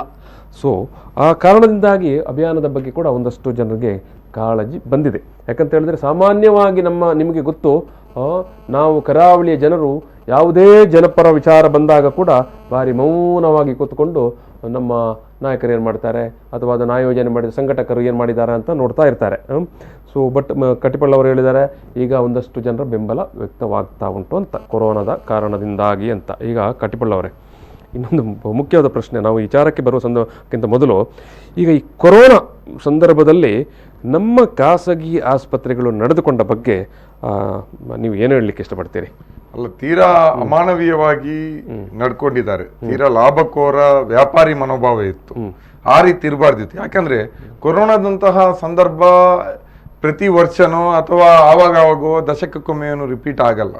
ಇದು ಶತಮಾನಕ್ಕೊಮ್ಮೆ ಬರುವಂತ ವಿಪತ್ತು ಸಾಮಾನ್ಯವಾಗಿ. ಇಂತಹ ವಿಪತ್ತಿನ ಸಂದರ್ಭದಲ್ಲಿ ಸರ್ಕಾರವೇ ಇದೊಂದು ವಿಪತ್ತು ಅಂತ ಘೋಷಣೆ ಮಾಡಿ, ಹೌದು, ಸರ್ಕಾರ ಮತ್ತು ಜನ ಎಲ್ರು ಅದರ ಜೊತೆಯಾಗಿ ಈಗ ನಾವು ಎಲ್ಲಾದ್ರೂ ಏನಾದ್ರೂ ಭೂಕಂಪ ಆದಾಗ, ಪ್ರವಾಹ ಆದಾಗ ಎಲ್ಲರೂ ಸೇರ್ಕೊಂಡು ಅವರ ಸಹಾಯಕ ಧಾವಿಸ್ತೀವಿ. ಕೊರೋನಾದ ಸಂದರ್ಭದಲ್ಲಿಯೂ ಕೂಡ ಅದೇ ರೀತಿ ಆಯ್ತು. ವಲಸೆ ಕಾರ್ಮಿಕರಿಗೂ ಇರ್ಬೋದು ಅಥವಾ ಬೇರೆ ಬೇರೆ ರೀತಿಯಲ್ಲಿ ಲಾಕ್ಡೌನ್ ಸಂದರ್ಭದಲ್ಲಿ ದುಡಿಲಿಕ್ಕಾಗದವ್ರಿಗೆ ಎಲ್ರಿಗೂ ನಾವು ನಮ್ಮ ಜೇಬಲ್ಲಿ ಇದ್ದದನ್ನ, ಮನೆಯಲ್ಲಿ ಇದ್ದದನ್ನು ತಗೊಂಡೋಗಿ ಕೊಟ್ವಿ. ಎಷ್ಟೋ ಜನ ಎಲ್ರು ಅದೇ ರೀತಿಯಾದಂತ ಒಂದು ಸ್ಪಂದನೆಯನ್ನು ನಾವು ಖಾಸಗಿ ಆಸ್ಪತ್ರೆಗಳಿಂದಲೂ ಕೂಡ ನಿರೀಕ್ಷೆ ಮಾಡಿದ್ವಿ. ಆದ್ರೆ ಅವರಿಂದ ಆ ರೀತಿಯ ಸ್ಪಂದನೆ ಬರಲಿಲ್ಲ. ಅವರು ಅದನ್ನು ಕೂಡ ವ್ಯಾಪಾರಿ ದೃಷ್ಟಿಯಲ್ಲಿ ನೋಡಿದ್ರು. ಎಲ್ಲಿ ತನಕ ಬರಲಿಲ್ಲ ಅಂತ ಹೇಳಿದ್ರೆ, ಆರಂಭದಲ್ಲಿ ನೀವು ಗಮನಿಸಿರ್ಬೋದು, ಫೆಬ್ರವರಿ ಮಾರ್ಚ್ ಟೈಮಲ್ಲಿ ಒಬ್ಬ ಸಾಮಾನ್ಯ ಪೇಷಂಟ್ ಹೋದ್ರು ಕೂಡ ಖಾಸಗಿ ಆಸ್ಪತ್ರೆಯವರು ಕಳಿಸ್ತಾ ಇದ್ರು, ಕೊರೋನಾ ಇದ್ರೆ ನಮ್ಮಲ್ಲಿ ಬರಬೇಡಿ ಅಂತ, ಲಾಕಿಗೆ ಹೋಗಿ ಅಂತ. ಅದೇ ಆನಂತರ ನೋಡಿ ಪರಿಸ್ಥಿತಿ ಯಾವ ರೀತಿ ಬದಲಾಯಿತು. ಈಗ ಕರೀತಾರೆ ಅವ್ರೆ. ಹೌದು, ಯಾಕೆಂದ್ರೆ ಸರ್ಕಾರ ಒಂದು ದರವನ್ನು ನಿಗದಿ ಮಾಡ್ತಲ್ಲ. ಸರ್ಕಾರ ಸಾಮಾನ್ಯ ಪೇಷಂಟಿಗೆ ಜನರಲ್ ವಾರ್ಡ್ ಅಲ್ಲಿ 10,000, ಇದು ಆಕ್ಸಿಜನ್ ಇದಿದ್ದು ರೂಮ್ ಆದ್ರೆ 12,000, ICU ಆದ್ರೆ 15,000, ವಿತ್ ವೆಂಟಿಲೇಟರ್ ಅಂತ ಆದ್ರೆ 25,000 ಅಂತ. ನಾವು ಅದನ್ನ ಜಾಸ್ತಿ ಆಯ್ತು ಅಂತ ಹೇಳಿದ್ರೆ ಖಾಸಗಿ ಅವರು ನಮ್ಗೆ ಅದು ಕಡಿಮೆ ಆಯ್ತು ಅಂತ ಮಾತಾಡ್ಲಿಕ್ಕೆ ಶುರು ಮಾಡಿ. ನೀವು ಈಗ ಹೇಳಿದಂತ ಈ ಪಟ್ಟಿ ಸರ್ಕಾರ ಏನು ಘೋಷಣೆ ಮಾಡಿದೆ ಸರಿ, ಬಟ್ ಎಲ್ಲಾ ಸರ್ಕಾರಿ ಆಸ್ಪತ್ರೆಯವರು ಈ ಪಟ್ಟಿ ಪ್ರಕಾರವೇ ತಗೊಳ್ತಾರ? ಖಾಸಗಿ ಆಸ್ಪತ್ರೆಯವರು ನಾವು ಅದೇ ಜಾಸ್ತಿ ಆಯ್ತು ಅಂತ ಹೇಳಿ ಜಗಳ ಮಾಡಿದ್ರೆ ಸರ್ಕಾರದ ಜೊತೆ, ಇವರು ಅದನ್ನು ಸಾಕಾಗಲ್ಲ ಅಂತ ಹೇಳಿ ಅದನ್ನ ಮೀರಿ ಎಷ್ಟೋ ಹಾಸ್ಪಿಟಲ್ನವರು ರೂಮ್ ಅಲ್ಲಿ ಅಡ್ಮಿಟ್ ಆದವರಿಗೆ ಆಕ್ಸಿಜನ್ ಅದರಲ್ಲೇ ಬರಬೇಕು, ಆಕ್ಸಿಜನ್ ರೇಟ್ ಸಪರೇಟ್ ಹಾಕಿದ್ದಾರೆ. ಕೆಲವರು PPE ಕಿಟ್ಗಳನ್ನು ಡಾಕ್ಟರ್ಗಳಿಗೆ, ನರ್ಸ್ಗಳಿಗೆ ಬಿಟ್ಟು ಹೆಚ್ಚುವರಿ ಡಾಕ್ಟರ್ ಬಂದದಕ್ಕೆ ಆ PPE ಕಿಟ್ ಅನ್ನು ಎಕ್ಸ್ಟ್ರಾ ದುಡ್ಡು ಹಾಕಿದ್ದಾರೆ. ಮತ್ತು ವೈದ್ಯರದ್ದು ಸಪರೇಟ್ ಹಾಕಿದ್ದಾರೆ. ಬೇರೆ ವೈದ್ಯರು ಬಂದಿದ್ದಾರೆ, ನಿಮಗೆ ನಿಮೋನಿಯಾ ಇದೆ, ಇನ್ನೊಂದು ಟೆಸ್ಟ್ ಮಾಡಿದ್ವಿ, ಮತ್ತೊಂದು ಟೆಸ್ಟ್ ಮಾಡಿದ್ವಿ ಅಂತ ಹಾಕಿದ್ದಾರೆ. ಸರ್ಕಾರದ ಪ್ಯಾಕೇಜ್ ಏನಿತ್ತು, ಎಷ್ಟು ಸಲ ಮುಖ್ಯಮಂತ್ರಿ ಹೇಳಿದ್ರು, ಇದನ್ನ ಮೀರಿ ₹1 ಜಾಸ್ತಿ ತಗೊಂಡ್ರೆ ನಾವು ಅವರ ಆಫೀಸ್ಗೆ ಹಾಸ್ಪಿಟಲ್ಗೆ ಬೀಗ ಹಾಕ್ತೀವಿ ಅಂತ ಹೇಳಿದ್ರು. ಆದ್ರೆ ಅದಕ್ಕೆ ಕ್ಯಾರೆ ಇಲ್ಲದ ರೀತಿಯಲ್ಲಿ ನಡ್ಕೊಂಡ್ರು. ನಮ್ಗೆ ಬೇಜಾರಿರೋದೇನೆಂದ್ರೆ, ನೀವು ದೂರು ಕೊಡಿ, ನಾವು ಆಕ್ಷನ್ ತಗೊಳ್ತೀವಿ ಅಂತ. ಕೊನೆಗೆ 2 ದೂರು ನಾನೇ ಕೊಡಿಸಿದೆ. ಒಂದು ನಾನೇ ಕೊಟ್ಟೆ, ಒಂದು ಹಾಸ್ಪಿಟಲ್ಗಳ ಹೆಸರು ಬೇಡ, ಕೊಟ್ಟಿದ್ದೇನೆ. ಆದ್ರೆ ನಾನು ಕೊಟ್ಟ ದೂರಿಗೆ 2 ಸಲ DHO ಅಂತ ಪತ್ರ ಬಂತು ನನಗೆ. ಯಾರಿಗೊಬ್ಬರಿಗೆ ತನಿಖೆ ಮಾಡ್ಲಿಕ್ಕೆ ಆದೇಶ ಕೊಟ್ಟಿದ್ದಾರೆ. ನಿಮ್ಗೆ ಇದು ನೆನಪಿನ ಓಲೆ, ನೀವಿನ್ನೂ ಕೂಡ ಆ ಪ್ರಕರಣ ಮುನೀರ್ ಕಾಟಿಪಲ್ಲ ಅವರು ಕೊಟ್ಟ ದೂರಿನ ಮೇಲೆ ತನಿಖೆ ಮಾಡಿ ವರದಿ ಕೊಟ್ಟಿಲ್ಲ ಅಂತ ಪ್ರತಿ ಮುನೀರ್ ಕಾಟಿಪಲ್ಲ ಅಂತ. ಇಷ್ಟೇ ಇವರದು, ಇಷ್ಟೇ. ನಾವ್ ಹೇಳುವಂತಹದ್ದು, ಇಲ್ಲಿ ಯಾಕೆ ನಿಮ್ಮ ಕ್ರಮ ಆಗ್ತಾ ಇಲ್ಲ? ಒಂದು ₹25,000 ವಿತ್ ವೆಂಟಿಲೇಟರ್ ಕೊಟ್ರೆ ಒಂದ್ ದಿವಸಕ್ಕೆ ಸಾಲೋದಿಲ್ಲ, ಅದು 50,000 ಆಗುತ್ತೆ ಅಂತ ಆದ್ರೆ, ಒಂದು ₹15,000 ICU ಅಲ್ಲಿ ಆಕ್ಸಿಜನ್ ಇಟ್ಕೊಂಡು ಅದು ಸಾಲಲ್ಲ ಅಂತ ಹೇಳಿ ಮತ್ತೆ ₹10,000-15,000 ನೀವು ಹಾಕ್ತೀರಿ ಅಂತ ಆದ್ರೆ ಜನ ಹೇಗ್ ಬದುಕಬೇಕು? ಆರೋಗ್ಯ ಕ್ಷೇತ್ರ ಇಷ್ಟು ದುಬಾರಿ ಆಗ್ಲಿಕ್ಕೆ ಹೇಗ್ ಸಾಧ್ಯ ಅಂತ ನಾವು ಕೇಳುವಂತದ್ದು. ಅದಕ್ಕೆ ನಾವು ಹೇಳುವಂತದ್ದು, ಈಗ ಜನರ ಬೆಂಬಲ ಸಿಕ್ಕಿರೋದು ಈ ಕಾರಣಕ್ಕೆ. ಈಗ ಏನಾಗಿದೆ, ಇದು ಒಂದು 10 ದಿವಸ ಹಾಸ್ಪಿಟಲ್ ಅಲ್ಲಿ ಇದ್ದು ಕೊರೋನಾ ಪೇಷಂಟ್ಗೆ ಒಂದು ₹2-3 ಲಕ್ಷ ಬಿಲ್ ಆಯ್ತು ಅಂತ ಅದ್ರೊಬ್ಬ ಪರವಾಯ್ತು. 3 ಲಕ್ಷ ಅಲ್ಲ, ಪರವಾಗಿಲ್ಲ ಅನ್ನುವಂತ ಸ್ಥಿತಿಗೆ ಜನ ಬಂದಿದ್ದಾರೆ. ಗೊತ್ತಾಯ್ತಲ್ಲ? 10 ಲಕ್ಷ, 15 ಲಕ್ಷ, 20 ಲಕ್ಷ ರೂಪಾಯಿ ಬಿಲ್ ನೋಡಿ ಜನ ಭೀತಿಗೊಂಡು ಈ 2 ಲಕ್ಷ 3 ಲಕ್ಷ ಪರವಾಗಿಲ್ಲ ಅಂತ. ಆದ್ರೆ 2 ಲಕ್ಷ 3 ಲಕ್ಷಕ್ಕೆ ಎಲ್ಲಿ ಹೋಗ್ಬೇಕು? ಇನ್ನು ನೋಡಿ, ಇದು ಮತ್ತೆ ಈಗ 6 ತಿಂಗಳಿಂದ ಯಾವ ಉದ್ಯೋಗನೂ ಇಲ್ಲ. ಇನ್ನೂ ನೋಡಿ, ಈ ಆಯುಷ್ಮಾನ್ ಅಲ್ಲಿ ಮಾಡಿದ್ದಾರೆ 8 ಮೆಡಿಕಲ್ ಕಾಲೇಜ್ ದಕ್ಷಿಣ ಕನ್ನಡ ಜಿಲ್ಲೆಯದ್ದು, ಒಂದು ಖಾಸಗಿ ಹಾಸ್ಪಿಟಲ್ ಅನ್ನ ಫಸ್ಟ್ ರೌಂಡ್ ಅಲ್ಲಿ ಇದು ಮಾಡಿದ್ದಾರೆ. ಈಗ ಎಲ್ಲಾ ಹಾಸ್ಪಿಟಲ್ಗಳು ಕೂಡ ಆಯುಷ್ಮಾನ್ ಕಡ್ಡಾಯ ಅಂತ ಹೇಳಿದ್ದಾರೆ, ಯಾರು ಕಡ್ಡಾಯ ಮಾಡಿಲ್ಲ. ಇರ್ಲಿ, ಈ ಆಯುಷ್ಮಾನ್ ನಲ್ಲಿ ನೀವು ಹೋಗಿ ಅಲ್ಲಿ ಅಡ್ಮಿಟ್ ಮಾಡಿದ್ರೆ ಜಿಲ್ಲಾಡಳಿತದ ಇದರ ಪ್ರಕಾರ ಹೋಗಿ ಆಯುಷ್ಮಾನ್ ಅಂತ ಬರೆಸ್ಕೊಂಡ್ರೆ ಅದು ಕೊರೋನಾ ಅಂತ ಪ್ರೂವ್ ಆಗುವವರೆಗಿನ ಬಿಲ್ ನಾವು ಕಟ್ಟಬೇಕು. ಕೊರೋನಾ ಅಂತ ರಿಪೋರ್ಟ್ ಬಂದ ಮೇಲೆ ಆಯುಷ್ಮಾನ್ಗೆ ಬಂದ ಮೇಲೆನೂ ಕೂಡ ಇವರು ಬೇರೆ ಟ್ರೀಟ್ಮೆಂಟ್ ಮಾಡಿದ್ರೆ ಇನ್ನು ಇವನಿಗೆ ಕೇವಲ ಇದು ಮಾತ್ರ ಅಲ್ಲ, ಈತನಿಗೆ ಇನ್ನು BP ಇತ್ತು, ಇನ್ನೊಂದಿತ್ತು, ಆತನಿಗೆ ಸ್ವಲ್ಪ ಕಿಡ್ನಿಯಲ್ಲಿ ಕಲ್ಲಿತ್ತು, ಹಾರ್ಟ್ ಅಲ್ಲಿ ಇನ್ನೊಂದಿತ್ತು ಅಂತ ಹೇಳಿದ್ರೆ ಅದಕ್ಕೂ ಜಿಲ್ಲಾಡಳಿತ ಅವಕಾಶ ಕೊಟ್ಟಿದೆ. ಏನು, ನೀವು ಅದನ್ನ ರೆಫರ್ ಮಾಡಿದ್ರೆ ನಾವು ನಿಮಗೆ ಮತ್ತೆ ಅದನ್ನು ಕೊಡಿಸ್ತೀವಿ ಅಂತ. ಇವರು ಅದೂ ಅಲ್ಲದೆ ರೋಗಿಗಳ ಕಡೆಯಿಂದ ನೋಡಿ ಇಷ್ಟು ಮಾತ್ರ ಬರ್ತದೆ ಆಯುಷ್ಮಾನ್ನಿಂದ, ಇದಕ್ಕಿಂತ ಹೆಚ್ಚುವರಿ ಬಿಲ್ಲು ನೀವು ಕೊಡಬೇಕು ಅಂತ ರೋಗಿಗಳಿಂದ ವಸೂಲಿ ಮಾಡ್ತಾ ಇದ್ದಾರೆ. ಒಂದೇ ಒಂದು ಕ್ರಮ ತಗೊಳ್ತಾ ಇಲ್ಲ. ನಾವು ಹೇಳುವಂತಹದ್ದು, ಜಿಲ್ಲಾಡಳಿತ ಖಾಸಗಿ ಆಸ್ಪತ್ರೆಗಳನ್ನ ನಿಯಂತ್ರಿಸುವಂತ ಶಕ್ತಿಯನ್ನ ಹೊಂದಿದೆಯೋ ಅಥವಾ ಖಾಸಗಿ ಆಸ್ಪತ್ರೆ ಮತ್ತು ಮೆಡಿಕಲ್ ಕಾಲೇಜುಗಳು ಜಿಲ್ಲಾಡಳಿತವನ್ನು ನಿಯಂತ್ರಿಸ್ತಾ ಇದೆಯೋ ಅನ್ನೋ ಅನುಮಾನ ಬಂದಿದೆ. ಹೌದು, ಬರೇ ಜಿಲ್ಲಾಡಳಿತ ಮಾತ್ರ ಅಲ್ಲ, ಈ ಸರ್ಕಾರ, ಇನ್ನು ರಾಜ್ಯ ಸರ್ಕಾರ ಏನದು ಜನಪರವಾಗಿ ಕೆಲಸ ಮಾಡ್ತಾ ಉಂಟಾ, ಆಸ್ಪತ್ರೆಗಳ ಪರವಾಗಿ ಕೆಲಸ ಮಾಡಿ ಅವರು ಅಸಹಾಯಕರಾಗಿದ್ದಾರೆ ಅಂತ ಅನಿಸ್ತದೆ ನನಗೆ. ಯಾಕೆಂದ್ರೆ ಇಲ್ಲಿಯ ಕೆಲವು ಜನಪ್ರತಿನಿಧಿಗಳಿಗೆ ಎಲ್ಲಾದ್ರೂ ಒಂದು ವೇಳೆ ಮನಸ್ಸಿದ್ರೆ ಅಥವಾ ಅಧಿಕಾರಿಗಳಿಗೂ ಮನಸ್ಸಿದ್ರೆ ಬಹುಶಃ ಅವರು ರಾಜ್ಯ ಸರ್ಕಾರದ ಮಟ್ಟದಲ್ಲಿ ಇವರು ಇನ್ಫ್ಲೂಯೆನ್ಸ್ ಗಳನ್ನು ಹೊಂದಿದ್ದಾರೆ, ಪ್ರಭಾವವನ್ನು ಹೊಂದಿದ್ದಾರೆ. ನೀವು ನೋಡಿ, ನಮ್ಮ ಸರ್ಕಾರಕ್ಕೆ ಕೋವಿಡ್ ಸಂದರ್ಭದಲ್ಲಿ ಒಂದು ಟಾಸ್ಕ್ ಫೋರ್ಸ್ ಮಾಡಿದ್ರು ರಾಜ್ಯದಲ್ಲಿ, ಸರ್ಕಾರಕ್ಕೆ ಸಲಹೆಯನ್ನು ಕೊಡ್ಲಿಕ್ಕೆ. ವೈದ್ಯರದ್ದು, ಖ್ಯಾತ ವೈದ್ಯರದ್ದು ಯಾರಿರೋದು ಅದರಲ್ಲಿ? ಎಲ್ಲರೂ ಕಾರ್ಪೊರೇಟ್ ಹಾಸ್ಪಿಟಲ್ಗಳನ್ನ ನಡೆಸುವ ಪ್ರತಿನಿಧಿ ಡಾಕ್ಟರ್ಗಳಿರೋದು, ಜನಪರವಾಗಿರುವಂತಹ ಡಾಕ್ಟರ್ಗಳಿಲ್ಲ. ಅದರಿಂದ ಗೊತ್ತಾಗುತ್ತೆ ಇದು ಯಾರ ಹಿತಾಸಕ್ತಿಗಳನ್ನ ಸರ್ಕಾರ ಪ್ರತಿನಿಧಿಸ್ತದೆ. ನಾವು ಅದಕ್ಕಾಗಿ ಈ ಪ್ರಶ್ನೆಯನ್ನು ಎತ್ಕೊಂಡಿರೋದು. ಯಾಕೆ ನಾವು ಖಾಸಗಿಯವರನ್ನು ಬಿಟ್ವಿ. ನೀವು ಎಷ್ಟೇ ಮಾಡಿದ್ರು ನೀವು ಅವರ ಒಂದು ಕೂದಲನ್ನ ಅಲ್ಲಾಡಿಸ್ಲಿಕ್ಕೆ ರಾಜ್ಯ ಸರ್ಕಾರ ಮುಂದಾಗೋದಿಲ್ಲ. ಆವಾಗ ಸರಿ, ಸರ್ಕಾರಿ ಆಸ್ಪತ್ರೆಗಳನ್ನ ಬಲಪಡಿಸಿಯಪ್ಪ, ಒಂದು ಆರೋಗ್ಯಕರ ಕಾಂಪಿಟೇಷನ್ ಇರಲಿ, ಜನರಿಗೆ ಒಂದು ಆರೋಗ್ಯಕರ ಆಯ್ಕೆ ಇರಲಿ. ಈಗೇನು ವೆನ್ಲಾಕಿಗೆ ಹೋದ್ರೆ ನೀವು 2ನೇ ದರ್ಜೆ ರೋಗಿಗಳು, ಆಯುಷ್ಮಾನ್ ಕಾರ್ಡ್ ಇಟ್ಕೊಂಡು ಮೆಡಿಕಲ್ ಕಾಲೇಜಿಗೆ ಹೋದ್ರೆ ನೀವು 2ನೇ ದರ್ಜೆ ರೋಗಿಗಳು. ಅದೇ ನೀವು ಖಾಸಗಿ ನಾನೇ ನನ್ನ ಜೇಬಿನಿಂದ ಕಟ್ತೀನಿ ಅಂತ ಹೋದ್ರೆ ಕೊರೋನಾ ಪೇಷಂಟ್ನ ಹತ್ರ ಕೂಡ 2 ಜನ ಕುಟುಂಬದವರು ಕೂರ್ಬೋದು ರೂಮಲ್ಲಿ. ಇಲ್ಲಾಂದ್ರೆ ನಿಮ್ಗೆ ಸತ್ತು ಡೆಡ್ ಬಾಡಿ ಬರಬೇಕು ಅಥವಾ ಆತ ಹುಷಾರಾಗಿ ಹೊರಗೆ ಬಂದಾಗ ಮಾತ್ರ ನೋಡ್ಲಿಕ್ಕೆ ನಿಮ್ಗೆ ಅಪ್ಡೇಟ್ಗಳೇ ಸಿಗೋದಿಲ್ಲ. ನೀವು 900 ಬೆಡ್ ಇಟ್ಕೊಂಡಿದ್ದೀರಿ, ಅಲ್ಲಿಗೆಲ್ಲ ತಜ್ಞ ವೈದ್ಯರನ್ನು ಕೊಡಿ. ರಾಜ್ಯ ಸರ್ಕಾರ 1800 ಹುದ್ದೆಗಳನ್ನು ಇಲ್ಲಿಗೆ ಮಂಜೂರಾತಿ ಮಾಡಿದೆ ಆರೋಗ್ಯ ಇಲಾಖೆಯಲ್ಲಿ, ವೆನ್ಲಾಕ್ ಸೇರ್ಕೊಂಡು. ಅದರಲ್ಲಿ ಭರ್ತಿ ಇರೋದೆಷ್ಟು? 900 ಮಾತ್ರ. 900 ಹುದ್ದೆಗಳು ಖಾಲಿ ಉಂಟು. ಇನ್ನು ಮತ್ತೆ ನಮ್ಮ ವೆನ್ಲಾಕ್ ನಡೆಸೋದು ಯಾರು? ಪ್ರೈವೇಟ್ ಮೆಡಿಕಲ್ ಕಾಲೇಜ್ನವರು. ಅಲ್ಲಿಯ ಬ್ಲಡ್ ಬ್ಯಾಂಕ್ ಇಂದ ಹಿಡಿದು ಮಾರ್ಚರಿಯಿಂದ ಹಿಡಿದು ಎಲ್ಲವೂ ಕೂಡ PPP ಪಬ್ಲಿಕ್ ಪಾರ್ಟ್ನರ್ಶಿಪ್ ಅಲ್ಲಿ ಅವರ ಇದಕ್ಕೆ ಹೋಗಿದೆ. ನಾವು ಯಾರು ಇದರ ಬಗ್ಗೆ ಮಾತಾಡ್ತಾ ಇಲ್ಲ. ಇದಾಗಬೇಕು. 900 ಹಾಸಿಗೆಗಳ ಆಸ್ಪತ್ರೆ ಇಟ್ಕೊಂಡು ನಾವಿಲ್ಲಿ ರೋಗಗಳಿಗೆ ಚಿಕಿತ್ಸೆ ಬಂದ್ರೆ ಖಾಸಗಿ ಆಸ್ಪತ್ರೆಗಳಿಗೆ ಓಡುವಂತ ಸ್ಥಿತಿ ಬರ್ತಾ ಇದೆ ಅಂದ್ರೆ ಈ 900 ಹಾಸಿಗೆಗಳು ಯಾಕಿರ್ಬೇಕು? ಇಂಥ ಪ್ರಶ್ನೆ ಇದೆ. ಅದರಿಂದಾಗಿ ಇದೆಲ್ಲವನ್ನು ಇಟ್ಕೊಂಡು ಇನ್ನು ಮಾತಾಡ್ಲಿಕ್ಕೆ ಹೋದ್ರೆ ಅದರ ಬಗ್ಗೆ ಬಹುಶಃ ಗಂಟೆಗಟ್ಟಲೆ ನಿಯಮಗಳನ್ನ ಮಾತಾಡ್ಬೋದು. ಅದಲ್ಲ, ನೀವು ಹೇಳಿದಂತ ವಿಚಾರ ಏನಿದೆ, 900 ಆಸ್ಪತ್ರೆಗಳು ಇರುವಂತ 900 ಬೆಡ್ ಇರುವಂತ ಒಂದು ಆಸ್ಪತ್ರೆಯನ್ನು ನಾವು ಇಟ್ಕೊಂಡು ಅದನ್ನು ಸಮರ್ಥವಾಗಿ ಬಳಸಿಕೊಳ್ತಾ ಇಲ್ಲ ಅಂತ ಹೇಳಿದ್ರೆ, ನಾಗರಿಕರೇ, ನೀವು ನಿಮ್ಮ ಜನಪ್ರತಿನಿಧಿಗಳನ್ನು ಕೇಳಬೇಕು, ನೀವು ಏನು ಮಾಡ್ತಾ ಇದ್ದೀರಿ ಅಂತ. ಇದು ಟವರ್ಸ್ ಅವರೇ, ನಾನು ಮತ್ತೆ ಮುಂದುವರಿಸ್ತೇನೆ. ಕೋವಿಡ್ ಸಂದರ್ಭದಲ್ಲಿ ಖಾಸಗಿ ಆಸ್ಪತ್ರೆಯವರ ಸೇವೆ ಬಗ್ಗೆ ಮುನೀರ್ ಕಾಟಿಪಳ್ಳಿ ಅವರು ಸಾಕಷ್ಟು ಕೇಳಿದರು. ನೀವು ಏನು ಹೇಳ್ತೀರಿ? ನೋಡಿ, ಒಂದು ಪೇಷಂಟಿಗೆ ಮೊನ್ನೆ ದಿನಗಳಲ್ಲಿ ಅಂದರೆ ಇದೆಲ್ಲ ಬಿಲ್ ಇದೆಲ್ಲ ಇದಾಗುವಾಗ, ಐ ಮೀನ್ ಲೂಟಿಂಗ್ ಆಗುವಾಗ, ಎನೆಸ್ಥೇಸಿಯಾ ಒಂದು ದೊಡ್ಡ ಮೇಜರ್ ಆಪರೇಷನ್ಗೆ ಎನೆಸ್ಥೇಸಿಯಾ ಮದ್ದು ನಾನು ತರಿಸಿದವ ಫಾದರ್ ಮುಲ್ಲರ್ಸ್ ಅಲ್ಲಿ, ಮಾರ್ಫಿನ್ ಮತ್ತೆ ಪೆಥಡಿನ್ ಇಂಜೆಕ್ಷನ್ಸ್ 3000-5000ಗಿಂತ ಮೇಲೆ ಇದು ಎನೆಸ್ಥೇಸಿಯಾಕ್ಕೆ ಇದು ಖರ್ಚು ಬೀಳುವುದಿಲ್ಲ. ಒಂದು ಮೇಜರ್ ಆಪರೇಷನ್ಗೆ ಸುಮಾರು ಒಂದು 12 ಸ್ಟಿಚಸ್ ಹಾಕುವ ಆಪರೇಷನ್ಗೆ ಇಲ್ಲಿ 20,000 ಎನೆಸ್ಥೇಸಿಯಾ ಬಿಲ್ ಒಂದು ರೋಗಿಗೆ. ಅವನಿಗೆ ಬಂದದ್ದು ಕೊರೋನಾ.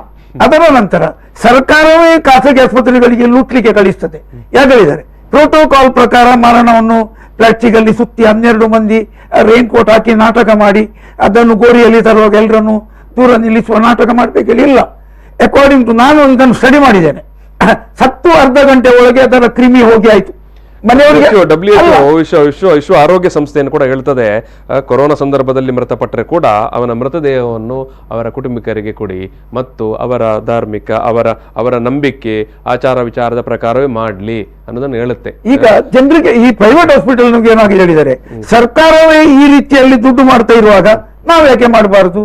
ಸರ್ಕಾರ ಒಂದು they have to give a good example. Second, ಈಗ ಮುನೀರ್ ಅವರು ಹೇಳಿದರು ನಮ್ಮ ನಾಗರಿಕರು ಮಾತಾಡುದಿಲ್ಲ ಅಂತ ಹೇಳಿ. ಬೆಳಿಗ್ಗೆ ನಾನು 2 ಪೊಲೀಸ್ ಆಫೀಸರ್ನ ಹತ್ರ ಹೇಳಿದೆ, ಇವರ ಪ್ರತಿಭಟನೆ ಆಗ್ತಾ ಇರುವಾಗ ನಾನು ಹೇಳಿದೆ, ನೋಡಿ ಇಡೀ ದಕ್ಷಿಣ ಕನ್ನಡ ಜಿಲ್ಲೆಯಲ್ಲಿ ಅಥವಾ ಉಡುಪಿಯಲ್ಲಿ ನಾವು ನೋಡುದು, ಕೇರಳದ ಬಿಡುವ, ಮಾತಾಡುವುದು ಮುನೀರ್ ಕಾಟಿಪಳ್ಳನಂತವರು ಸುನೀಲ್ ಬಜಾರ್ನವರು ಅಂತವರು ಏನೋ ಜನರಿಗೂ ಸಮಸ್ಯೆ ಆದರೂ ಕೂಡ ಮಾತಾಡಬೇಕು ಇವರು. ನಮ್ಮ ಜನರಿಗೆ ಏನಾಗಿದೆ ನಾನು ಹೇಳಿದೆ ಸರ್, ಬೇಸರ ಮಾಡಬೇಡಿ ಇನ್ಸ್ಪೆಕ್ಟರ್ ಹತ್ರ ಮಾತಾಡುವಾಗ. ನಮ್ಮ ಜನರು ಮಾತಾಡುವುದು ದೇವರ ಹತ್ರ ಮಾತ್ರ. ನಾನು ಯಾವ ಧರ್ಮವನ್ನು ನೋಯಿಸುವುದಲ್ಲ, ಪ್ರತಿಯೊಂದು ಧರ್ಮದವರು ಅವರವರ ದೇವರ ಹತ್ರ ಕೇಳುವುದಲ್ಲದೆ ಮನುಷ್ಯನಿಂದ ಏನಾದರೂ ನನಗೆ ಸಿಗ್ಬೇಕೆಂಬುದು ಇದ್ದಿದ್ರೆ ಕೇಳುವುದೇ ಇಲ್ಲ, ಬೇಡವೇ ಬೇಡ ಅಂತೇಳಿ ಹೇಳುವಾಗ ದೇವರು ಕೂಡ ಹೇಳಿದ್ದಾರೆ, ನನ್ನ ಬೇಡು ನಾನು ನಿನಗೆ ಕೊಡ್ತೇನೆ ಅಂತೇಳಿ. ಬೇಡದಿದ್ದರೆ ದೇವರು ಕೊಡ್ತಾರೆ? ಇಲ್ಲ. ಮನುಷ್ಯರಿಗೆ, ನಮ್ಮ ನಾಗರಿಕರಿಗೆ ಮಾತಾಡ್ಲಿಕ್ಕೆ ಬೇಡ ನಮ್ಮ ಸವಲತ್ತುಗಳ ಬಗ್ಗೆ. ನಮ್ಮ MLA ಮನೆಯಲ್ಲಿ ಅಂತೇಳಿ ಗೊತ್ತಿಲ್ಲ. ಬೆಂದೂರಲ್ಲಿ ಕೇಂದ್ರ ಸಚಿವರಿದ್ದಾರೆ, ನಮ್ಮ ಲೋಡ್ ಬೆಂದೂರಲ್ಲಿ ಹೆಸರು ಹೇಳುವುದಿಲ್ಲ. ರಿಕ್ಷಾ ಡ್ರೈವರ್ ಕೇಳಿದ್ದಾರೆ, ಇಲ್ಲಿ ಎಂಟ್ಲೆ ಗೊತ್ತಿದ್ದು ಹೇಳ್ತಾರೆ. 100 ಮೀಟರ್ ದೂರದಲ್ಲಿ ಕೇಂದ್ರ ಸಚಿವರ ಮನೆ. ಇಂಥ ಮನೋಭಾವ ನಮ್ಮ ಜನರಿಗಿರುವಾಗ ನಮ್ಗೆ ನಮ್ಮ ಬೆನಿಫಿಟ್ ಸಿಗುವುದು ಹೇಗೆ? ಸಿಗುವುದಿಲ್ಲ. Ask and you shall receive. Yes ಈಗ ನಾವು ಓಕೆ ಈಗ ಒಂದು ಸಣ್ಣ ಬ್ರೇಕ್ ತಗೊಳ್ಳೋ. ಬ್ರೇಕ್ ನಂತರ ಈ ಒಂದು ಸಂವಾದ ಮತ್ತೆ ಮುಂದುವರಿತದೆ. ಈಗ ಒಂದು ಸಣ್ಣ ಬ್ರೇಕ್. ಪ್ರಚಲಿತ ಈ ಕಾರ್ಯಕ್ರಮದ ಪ್ರಾಯೋಜಕರು ರೋಹನ್ ಕಾರ್ಪೊರೇಷನ್, ಸಹ ಪ್ರಾಯೋಜಕರು father Muller's charitable trust, SDM college Ujire, VK furniture and electronics. ಅದೇ ಸರ್ಕಾರಿ ಆಸ್ಪತ್ರೆ ಬಲಪಡಿಸಿ ಈ ಒಂದು ಆಂದೋಲನದ ವಿಚಾರವಾಗಿ ನಾವು ಮಾತಾಡ್ತಿದ್ದೇವೆ. ಈ ಸಂದರ್ಭದಲ್ಲಿ ನಮ್ಮ ಜೊತೆಗೆ DYFI ಸಂಘಟನೆಯ ರಾಜ್ಯ ಅಧ್ಯಕ್ಷರಾಗಿರುವಂಥ ಮುನೀರ್ ಕಟ್ಟಿಪಳ್ಳ ಅವರು ಮತ್ತು ಮಂಗಳೂರು ಮಹಾನಗರ ಪಾಲಿಕೆಯ ಮಾಜಿ ಉಪಮೇಯರ್ ಮೊಹಮ್ಮದ್ ಕುಂಜತ್ ಬೈಲ್ ಅವರು ಮತ್ತು ಮಂಗಳೂರಿನ ಹಿರಿಯ ಸಾಮಾಜಿಕ ಕಾರ್ಯಕರ್ತರಾಗಿರುವಂಥ ಜರಾರ್ಡ್ ಟವರ್ಸ್ ಅವರು ನಮ್ಮ ಜೊತೆಗೆ ಮಾತಾಡ್ತಾ ಇದ್ದಾರೆ. ಈ ಸಂದರ್ಭದಲ್ಲಿ ನಾವು ಈ ಒಂದು ಸರ್ಕಾರಿ ಆಸ್ಪತ್ರೆಯನ್ನು ಬಲಪಡಿಸುವ ವಿಚಾರವಾಗಿ ಮತ್ತು ಜಿಲ್ಲೆಗೊಂದು ಸರ್ಕಾರಿ ಮೆಡಿಕಲ್ ಕಾಲೇಜ್ ಇರುವ ಅದರ ಅಗತ್ಯತೆ ಬಗ್ಗೆ ಮಾತಾಡ್ತಾ ಇದ್ದೆವು. ಇದು ಮೊಹಮ್ಮದ್ ಕುಂಜತ್ ಬೈಲ್ ಅವರೇ, ಈಗ ನಾನು ಆಗಲೇ ಕೇಳಿದ ಹಾಗೆ ಈಗ ಸರ್ಕಾರಿ ಆಸ್ಪತ್ರೆಯನ್ನು ಬಲಪಡಿಸುವ ವಿಚಾರವಾಗಿ ಅಥವಾ ಸರ್ಕಾರಿ ಮೆಡಿಕಲ್ ಕಾಲೇಜ್ನ ಬೇಡಿಕೆ ಬಗ್ಗೆ ನಾವು ಇವತ್ತು ಈ ಒಂದು ಅಭಿಯಾನಕ್ಕೆ ಒಂದಷ್ಟು ಒಳ್ಳೆಯ ರೆಸ್ಪಾನ್ಸ್ ಬರ್ತಾ ಉಂಟು. ಈ ಕೊರೋನಾ ಕಾಲದ ಅವಧಿಯಲ್ಲಿ ಖಾಸಗಿ ಆಸ್ಪತ್ರೆಗಳು ಟ್ರೀಟ್ಮೆಂಟ್ ಮಾಡಿದ ವಿಚಾರವಾಗಿ ನಾನು ಮಾತಾಡಿದೆ ಇಬ್ಬರ ಹತ್ರ ಕೂಡ.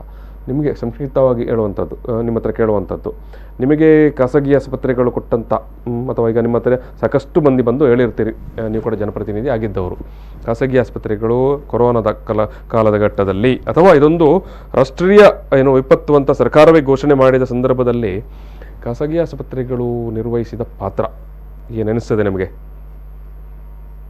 ಈ ವಿಚಾರದ ಬಗ್ಗೆ ಜನರು ಏನು ಕಷ್ಟಪಟ್ಟಿದ್ದಾರೆ ಅದು ಅವರಿಗೇನೆ ಗೊತ್ತು. ನಮ್ಮಲ್ಲಿ ಬಂದು ಹೇಳುವಾಗ, ಆ ವಿಚಾರದ ಬಗ್ಗೆ ಹೇಳುವಾಗ ನಮಗೆ ಕಣ್ಣೀರು ಬರ್ತಾ ಉಂಟು. ಈ ರೀತಿ ಆಗ್ತದ ಇಲ್ಲ ಅಂತ, ಈ ರೀತಿ ಆಗ್ತದ ಇಲ್ಲ ಅಂತೇಳಿ. ಮನುಷ್ಯನಿಗೆ ಮಾನವೀಯತೆ ಬೇಕು. ಎಲ್ಲ ಸಂದರ್ಭದಲ್ಲಿ ಕೂಡ, ಎಲ್ಲ ವಿಚಾರದಲ್ಲಿ ಕೂಡ ಹಣದ ಹಿಂದೆ ಹೋಗಬಾರದು. ಹಣ ಬೇಕು ಎಂಬುದು ಸ್ವಾಭಾವಿಕ. ಮನುಷ್ಯ ಬದುಕಬೇಕಾದ್ರೆ ಹಣ ಬೇಕು. ಆದರೆ ಎಲ್ಲದರಲ್ಲೂ ಹಣ ಅಲ್ಲ. ಈಗ ಅವರು ಆಸ್ಪತ್ರೆಯವರು ಪ್ರಾರಂಭಿಸುವಾಗ ಸೇವಾ ಮನೋಭಾವದಿಂದ ಪ್ರಾರಂಭಿಸುತ್ತಾರೆ. ಆದರೆ ಅದನ್ನು ನಡೆಸಲು ಅವರಿಗೆ ಹಣದ ಅವಶ್ಯಕತೆ ಇದೆ. ಆದರೆ ಸಂದರ್ಭ ನೋಡಬೇಕು. ರೋಗ ಜನರಿಂದಾಗಿ ಬಂದದ್ದಲ್ಲ, ಇದು ಒಬ್ಬರಿಂದ ಒಬ್ಬರಿಗೆ ಹರಡುವ ರೋಗ, ಸಾಂಕ್ರಾಮಿಕ ರೋಗ. ಈ ಸಾಂಕ್ರಾಮಿಕ ರೋಗ ಬಂದದ್ದನ್ನು ಅದನ್ನು ತಡೆಗಟ್ಟುವ ಜವಾಬ್ದಾರಿ ಸರ್ಕಾರದ್ದು. ಸರ್ಕಾರ ಖಾಸಗಿ ಆಸ್ಪತ್ರೆಗಳಿಗೆ ಅನುಮತಿಯನ್ನು ಕೊಡುವಾಗ ಸೇವೆಯನ್ನು ಕೂಡ ಮಾಡಬೇಕು ಅಂತೇಳಿ ಅದಕ್ಕೆ ಕಂಡೀಷನ್ ಹಾಕಿದೆ. ಮತ್ತೆ ಸರ್ಕಾರ ಕೂಡ ನಿಯಮ ನಿಬಂಧನೆಯನ್ನ ಮಾಡಿತು ಕೊರೋನಾದ ವಿಚಾರದ ಬಗ್ಗೆ. ರಾಷ್ಟ್ರೀಯ ವಿಪತ್ತು ಅಂತೇಳಿ ಸರ್ಕಾರವೇ ಘೋಷಣೆ ಮಾಡಿತು. ರಾಷ್ಟ್ರೀಯ ವಿಪತ್ತು ಅಂತೇಳಿ ಘೋಷಣೆ ಮಾಡಿದ ನಂತರ ಇಲ್ಲಿ ಜವಾಬ್ದಾರಿ ಯಾರ್ದು? ಖಾಸಗಿ ಆಸ್ಪತ್ರೆಯನ್ನ ನಿಯಂತ್ರಣದಲ್ಲಿಡಬೇಕು. ನಮ್ಮ ಈಗಿನ ಬೇಡಿಕೆ ಕೂಡ ಅಷ್ಟೇ, ಖಾಸಗಿ ಆಸ್ಪತ್ರೆಯನ್ನ ನಿಯಂತ್ರಣದಲ್ಲಿಡಿ, ಸರ್ಕಾರಿ ಆಸ್ಪತ್ರೆಯನ್ನ ಬಲಪಡಿಸಿ. ಉದ್ದೇಶ ಎಂತದ್ದು? ಬಲಪಡಿಸ್ತಾ ಹೋದಾಗ ಖಾಸಗಿ ಆಸ್ಪತ್ರೆಯವರ ಏನು ಆ ಮೊನೋಪಲ್ ಇದೆ ಅದು ಕಡಿಮೆ ಆಗ್ತಾ ಬರ್ತದೆ, ನಮ್ಮ ಅನಿಸಿಕೆ. ಬಟ್ ನೀವೇ ಅವರನ್ನ ಕಂಟ್ರೋಲ್ ಮಾಡಲಿಕ್ಕೆ ಸಾಧ್ಯತೆ ಇಲ್ಲದಾಗ ಜನ ಬೀದಿಗಿಳಿತಾರೆ. ಜನ ಬೀದಿಗಿಳಿದರೆ ಜನರು ಯಾವುದನ್ನು ಕೂಡ ಕೇಳೋದಲ್ಲ. ಒಂದು ಗಾದೆ ಇದೆ, ಬೆಂಕಿ ಹಿಡಿದಾಗ ನೀರು ಹಾಕಬಹುದು, ನೀರು ಬಂದಾಗ ಏನು ಮಾಡ್ಲಿಕ್ಕಲ್ಲ.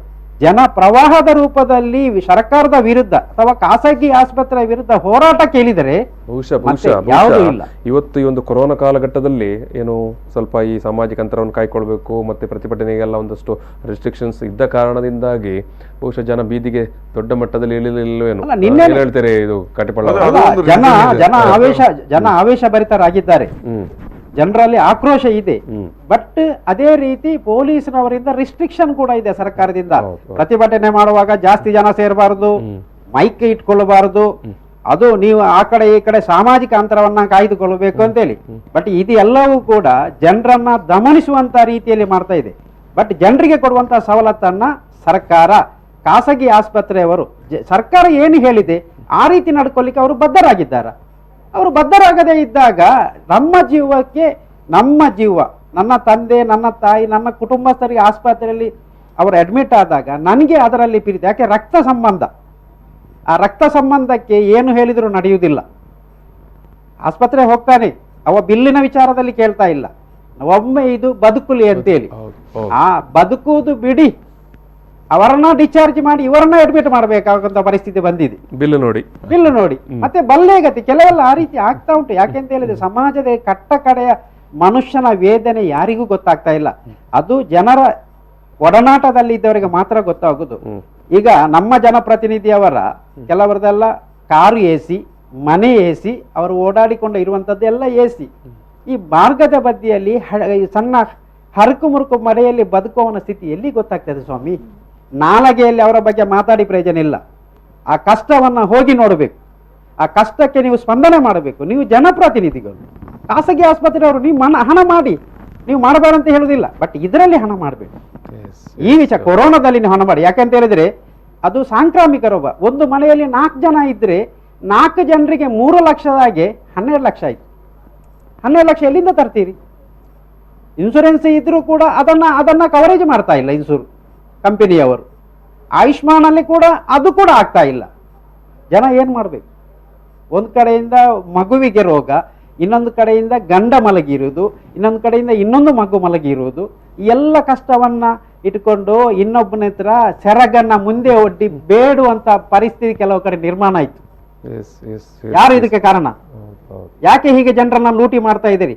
ಖಾಸಗಿ ಆಸ್ಪತ್ರೆ ನೀವು ಹಣ ಮಾಡಬಾರ್ದು ಅಂತಿಲ್ಲ, ಲೂಟಿ ಮಾಡೋದನ್ನ ಬಿಟ್ಟು ಬಿಡಿ, ಸುಲಿಗೆ ಮಾಡೋದನ್ನ ನಿಲ್ಲಿಸಿ.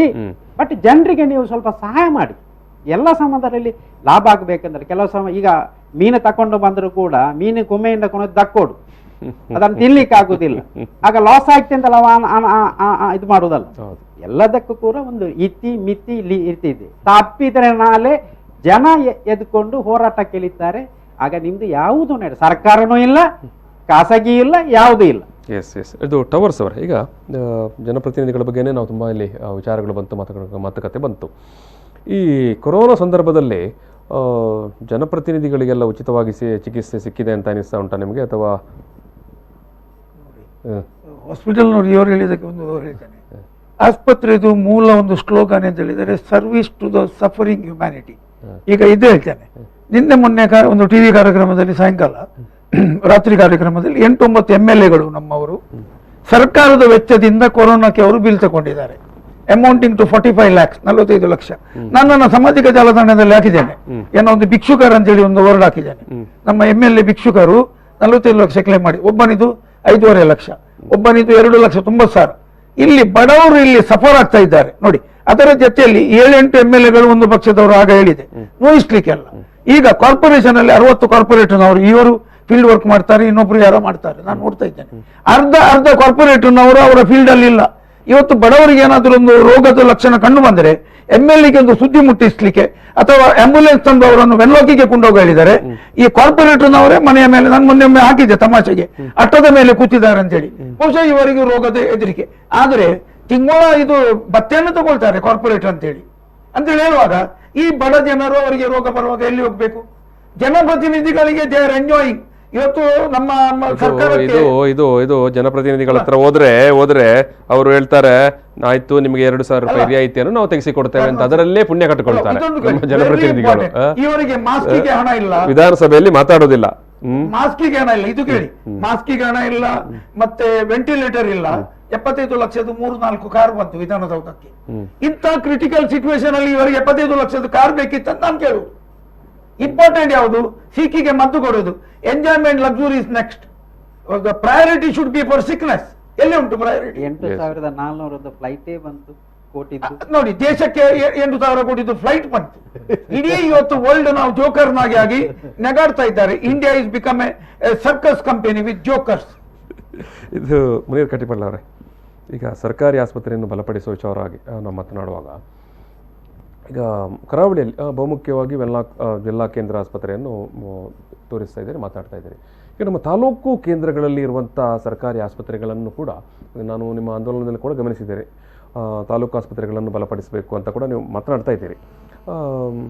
ಯಾವ ರೀತಿ ತಾಲೂಕು ಆಸ್ಪತ್ರೆಗಳನ್ನು ಬಲಪಡಿಸಬೇಕು ಮತ್ತು ಅದು ಯಾವ ರೀತಿ ಜನಕ್ಕೆ ಅದರಿಂದ ಪ್ರಯೋಜನ ಆಗುತ್ತೆ ಮತ್ತು ಏನು ನೀವು ಸ್ಪೆಸಿಫಿಕ್ ಆಗಿ ಅದರಲ್ಲಿ ಮನವಿಯಲ್ಲಿ ಹೇಳ್ತಾ ಇರ್ತೀರಿ?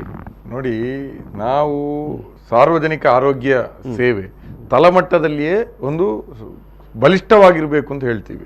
ಒಂದು ಉದಾಹರಣೆ, ಈಗ ಕೊರೋನಾ ಟೈಮಲ್ಲಿ ಈಗ ಕೇರಳದಲ್ಲಿಯೂ ಕೂಡ ಕರ್ನಾಟಕದಷ್ಟೇ ಪ್ರತಿದಿನ ರಿಪೋರ್ಟ್ ಆಗ್ತಾ ಇದೆ, ಪಾಸಿಟಿವ್ ರಿಪೋರ್ಟ್ ಆಗ್ತಾ ಇದೆ ಕೋವಿಡ್.